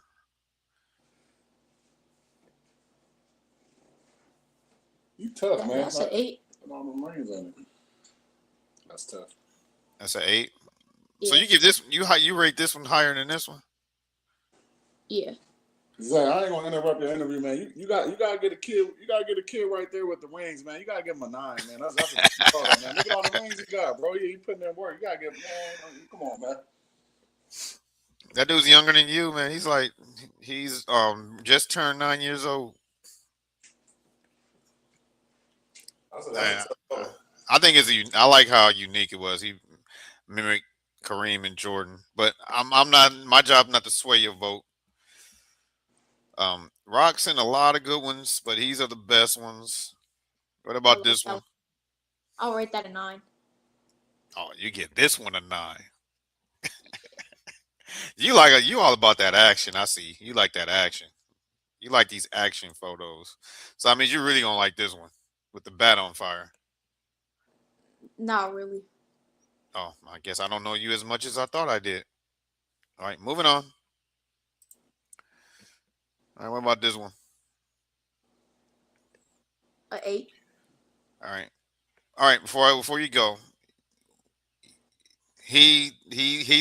Rock loves to pay attention to details. So can you point out the 5 details in this photo? I see the glove is glowing up the same way as his jersey. All right, that's 1. It's looking like he's about to throw the ball.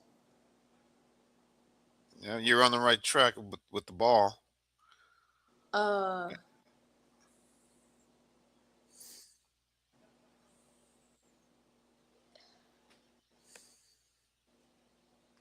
Pay attention to his hand in the ball.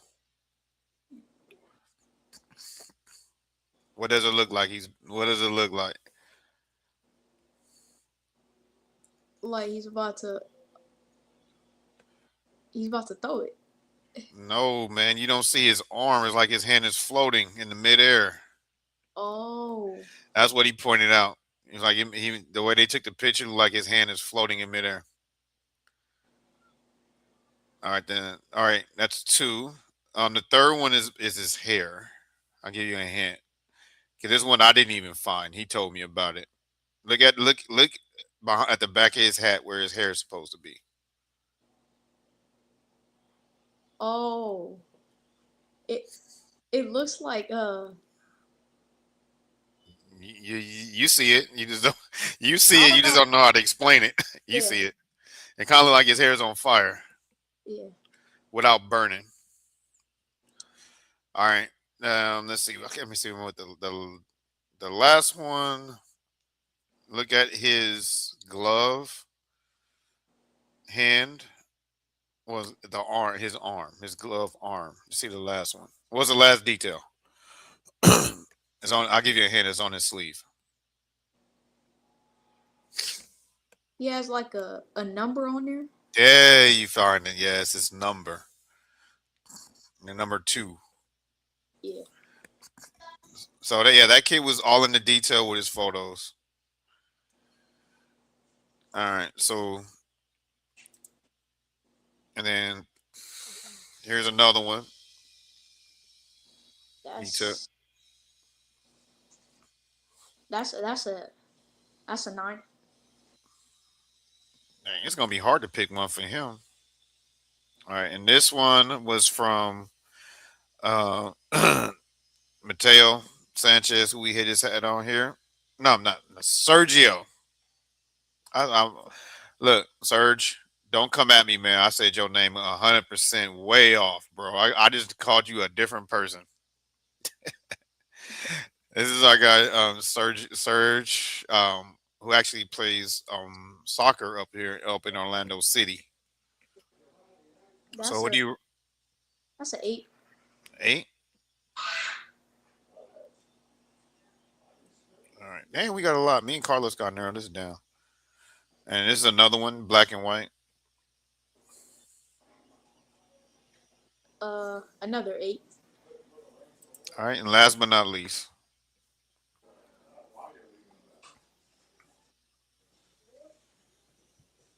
That's a I'll rate that a 9. a 9. Okay. All right, what do you rank this one? 10. I knew you was gonna say it 10. So that's it. Yeah. I knew you was gonna rate that 10. This photo's tough, man. So tell us a little bit about it. About this photo shoot, man. And you sent us two of them. It looked like in the middle of your crossover. It was like media day. We had action shots and stuff. So we were just dribbling the ball, like stationary, just dribble, do a couple of dribble moves, and they'll take like pictures. Yeah, it was really fun. And I want to know why you look different in real life versus this picture. I don't know. That look like you made yourself look like your little cousin. I don't know how that's possible, Isaiah. I think maybe it's just a hairstyle. Yeah. I think maybe just a different hairstyle. But all right, that's tough. But let's get into your videos. Let's get into your videos. We did the same voting as we did with the photos with your videos. Trust me, we don't have 30 photos. We just have a couple of them. I'm going to show you the video that won. All right, this is Carlos's brother Christian. Oh, I gotta take your photo off the screen first. All right, you ready? Yeah.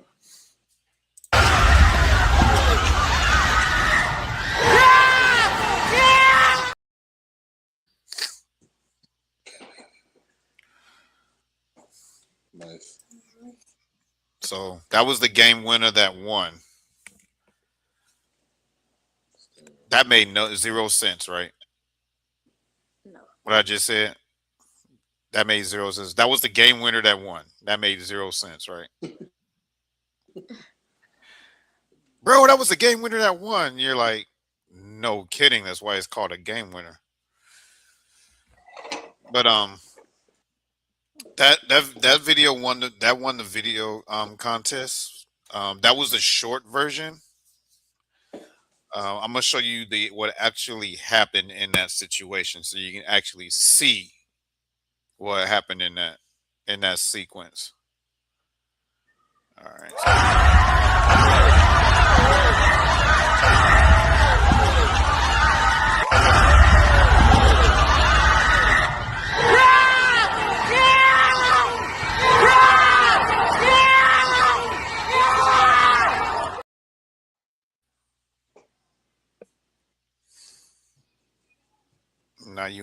Now you understand why he won. Yeah. All right, we got some video clips to show of yours. But I'm just gonna ask you to be a good sport one more time. I know you're probably tired of voting on other people's stuff. You want to see yours. So Let this one is also by Carter. It's another game winner. I called this video 0.6. So same thing, 1 out of 10 to see if it belongs on there.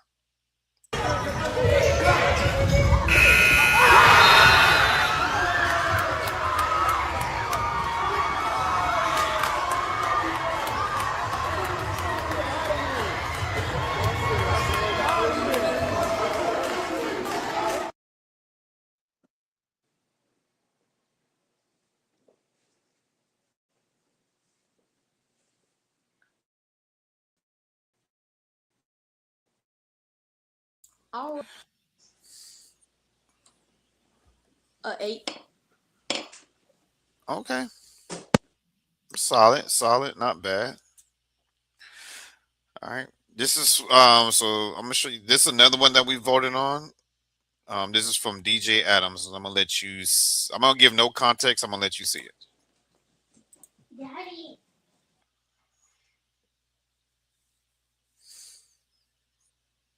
Oh, he glitched out again.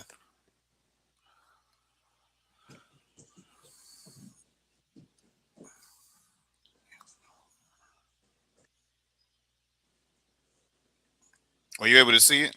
Were you able to see the clip? Yeah. Yeah. All right. What do you rank that 1 out of 10?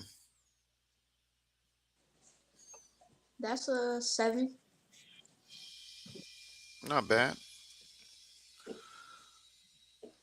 All right. I have 2 more, and then we'll go into your videos. All right. We're gonna switch over to football.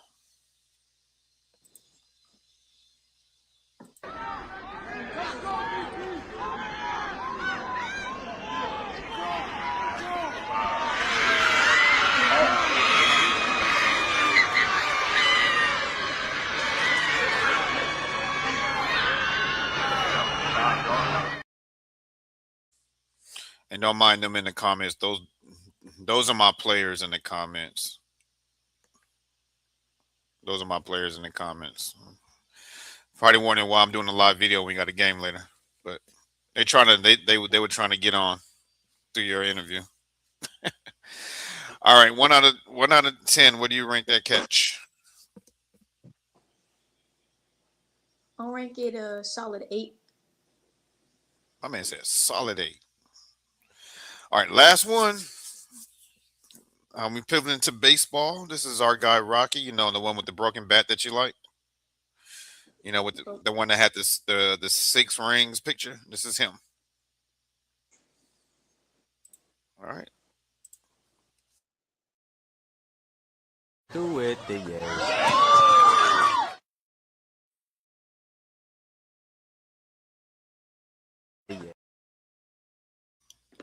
And you got the slow-mo too. That's a 9. Whoa, Rock, you got a 9, bro. That's what's up. All right, Zay. You ready to see your clips and talk about them? Yeah. Yeah. All right. Let's show my guys that's in the chat why you tough and why you can sauce them up. They ain't gonna like that either, that I just said that, but oh well. All right, Zay, here we go. And while we doing that, you can have your dad fix the camera. You down to 10 here in this Patriot League quarterfinal. Crowd rises.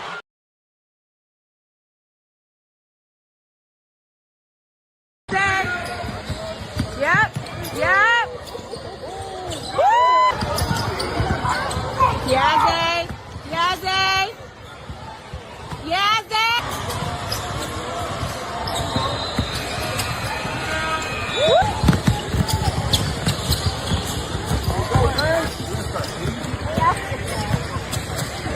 Yeah.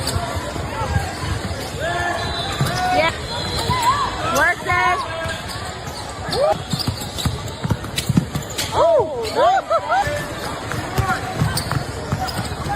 That's you, Zay.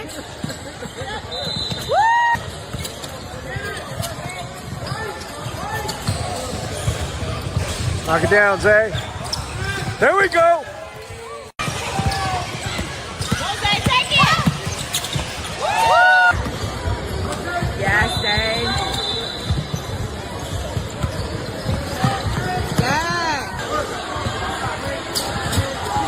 Woo.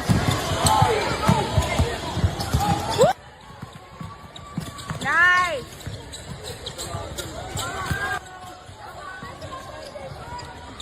Easy. Good job, Brody.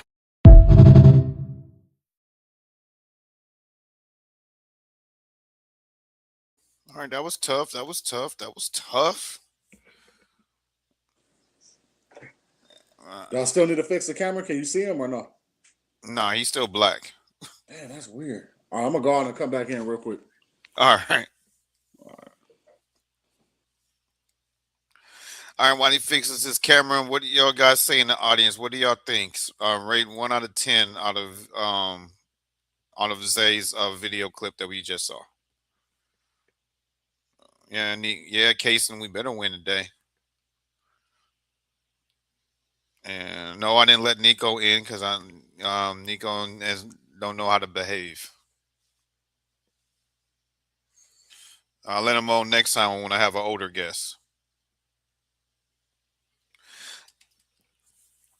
What do y'all rank that video clip? 1 out of 10. Come on, it's like 30 y'all in the chat. Give me y'all numbers. So when he comes back, he can see.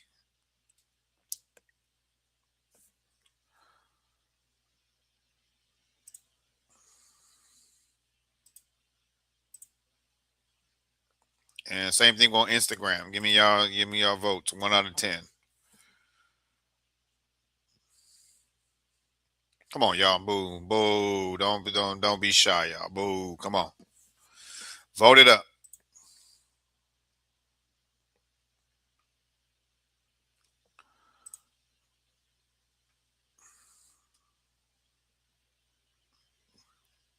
Vote it up, y'all. Before he come back. It's too late.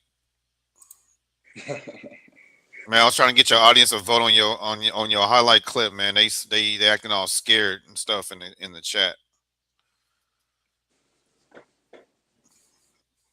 All right. So tell us a little bit about that video, that verse video package that you had there. That was when we played in Chicago. We won the tournament.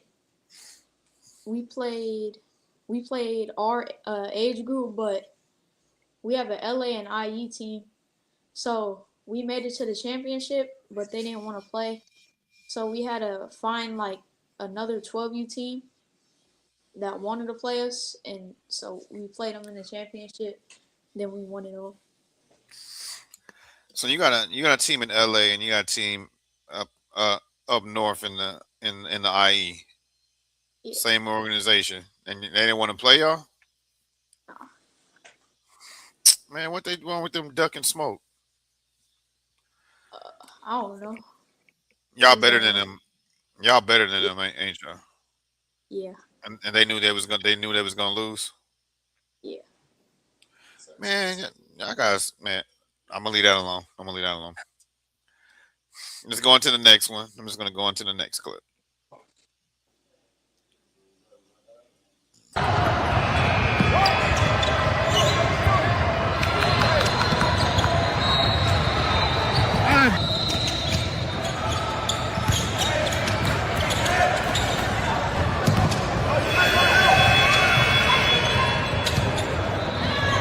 With the left. Yes, sir. Get in there. Work. Yes, sir. Ooh. Work. Yes, sir.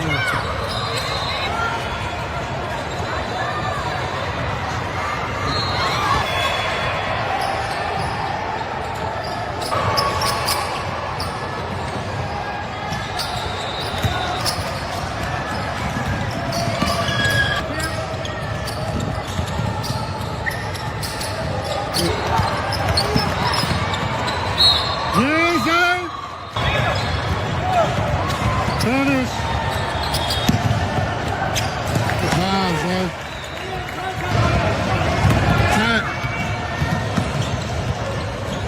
Good job, Zay.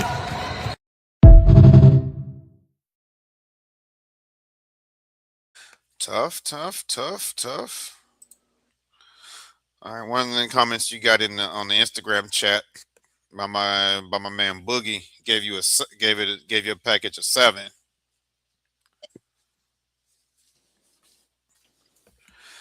So tell us about this second one. Where about that second package you got? We were playing up and made hoops.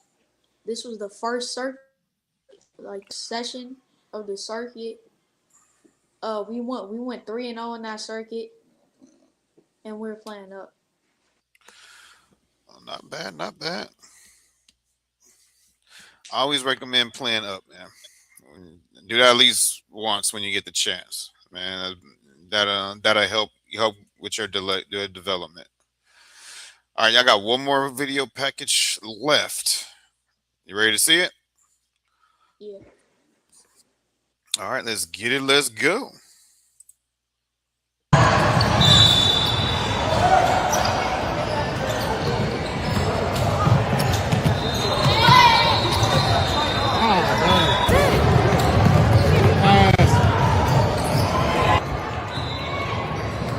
Good pass. Finish that, Prince.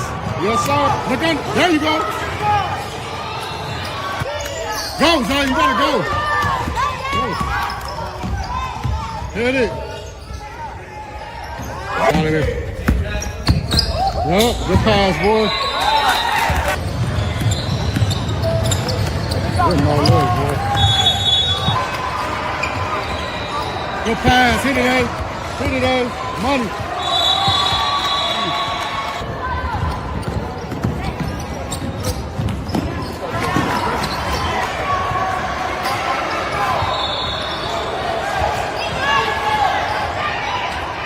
Hit him, man.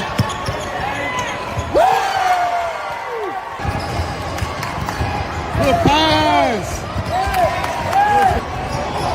Good boards, eh? Yes, sir. Finish that tie. Get that. Work it. Good boards, eh? Good pass. Hit that. Money.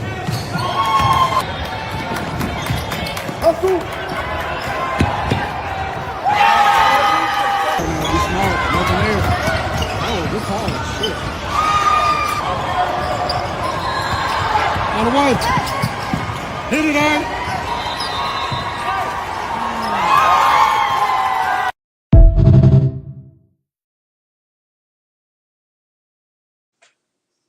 I'm gonna tell your dad language in that video.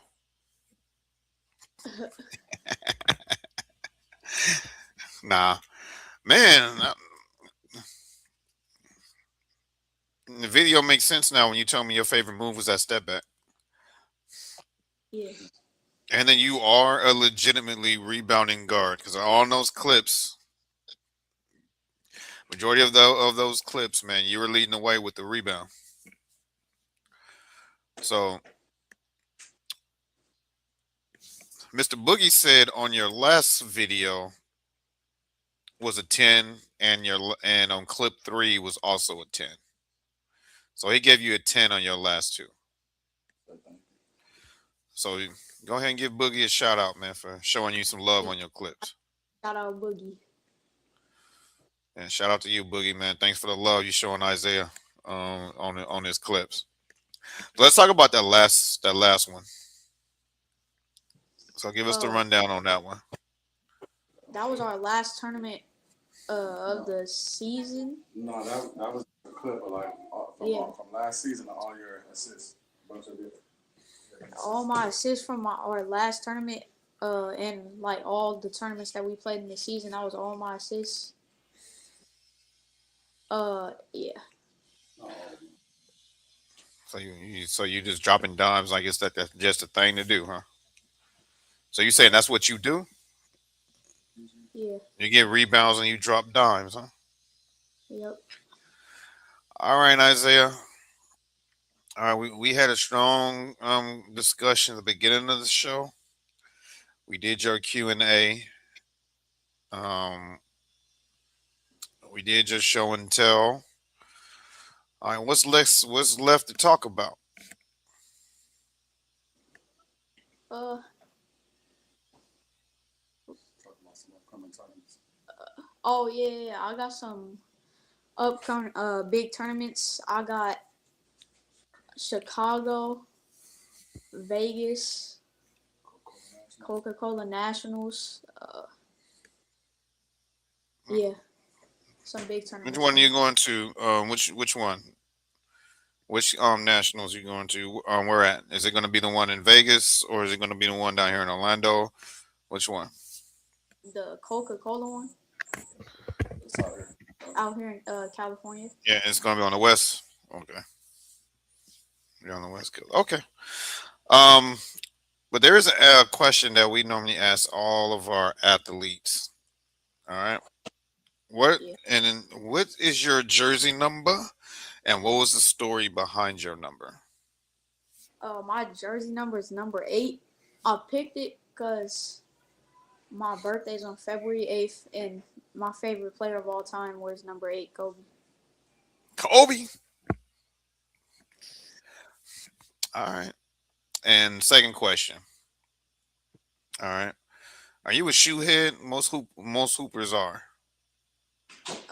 Yeah, sure. All right. You can't call yourself a shoe head if your pair of shoes are not in the double digits. So you got double digits pair. So your shoe pair is in the double digits. You got 10 or more. Yeah, sure. Oh, you said that with confidence. It's like, yeah, for sure, bro. All right. So which ones is your top 3 must-have shoes? I need Top, I need one for hooping, one for style, and one for casual. Like we start with hooping. What is your top 3 hooping shoes? top 3 hooping shoes, I would say Kobe 6 Italian camos,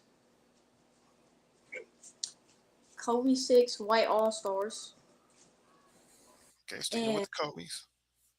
Kobe 5 blue sleeves. Sticking with the Kobe's. All right. Now for all right. Now for style. What is your top 3 shoes you gotta have for style? The Jordan 4 Black Cats. Then the Jordan 11 black and white retros. I forgot what they're called though. And the red and black, the Red Thunder Jordan 4s. So so I see the theme here. You know you know how to you know about your shoes. That's what I'm gonna say. Like you hooping the Kobe's and use the Jordans for style. Yeah, I know. All right, last one. Your for casual, like your casual shoe, the one that you just throw on just because. Like, what is your casual shoe? Uh, I would say some New Balances. Uh,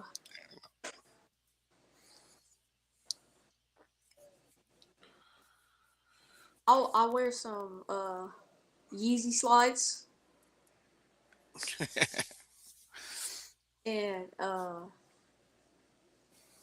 what they called. Oh yeah, the Crocs. Yeah, Crocs. The Crocs. That's that's your casual shoe. Yeah. Yeah, I just All right. And last thing I'm gonna have you on. I need you to look directly in your camera. yeah. All right. And what would you tell a hooper that's wearing Kobe's outside? Walk in your socks. Tell them again. Walk in your socks. Tell them you better not ever see no hooper walking outside no Kobe's. Yeah. Ever. That is not built for walking outside on the concrete. All right, man. So whoop, that's been man. We had a great show. Normally at this time I'll get some calls from your audience, but we've been on here for 2 hours and 14 minutes. I know you're just now getting your day started over there, so you know you need to get some breakfast in you, get to your morning training, whatever you do on Sundays. So I'm not gonna. So we greatly appreciate you coming on. What I want to do now is give you shout outs that you would like to give and tell everybody how they can follow you on social media. Shout out OEB. I work everyone my training like program. Then shout out Team Determined. Shout out oh yeah, to follow me on Instagram. My Instagram is @ZayTheGreat_15. Uh yeah. I like how when he ends his sentence, he let me know by saying, "Oh yeah." He let me know that he's done with his sentence. He say, "Oh yeah." You're gonna make some great interviews, sir. Yep. Thank you. All right. I gotta do the spiel, man. All right, make sure you stay after for the show wrap up. You know, it will only take a few minutes, but make sure y'all. I turned the ticker off like I need. I mean, I turned the ticker off by accident. All right, make sure y'all like, share, and subscribe to the channel, like we said earlier. Like this video up, YouTube. Share it with your friends and family, and subscribe to the channel so you know every time we go live with another great athlete. Also, we want to promote y'all NIL ventures. So if you got any as a past guest, let us know. We'll put your links and all your information out here. So this is silentfear.online, the clothing line for Theron West II. I can't remember what episode he was off top. I was good at this for a while, but we've gotten so many. I believe he was in the 40s, so it's been a while. But silentfear.online. Check out his clothing line. Pickupportal.com. Pickup Portal. This is my man Sean. He put this service together to help teams that are short players for the weekend. So let's say if you're going on a big tournament, and four people who sick or they can't travel with you, you go out of town. You can go to Pickup Portal and you can find some players in your area for that tournament. And it is open to baseball, softball, and basketball right now.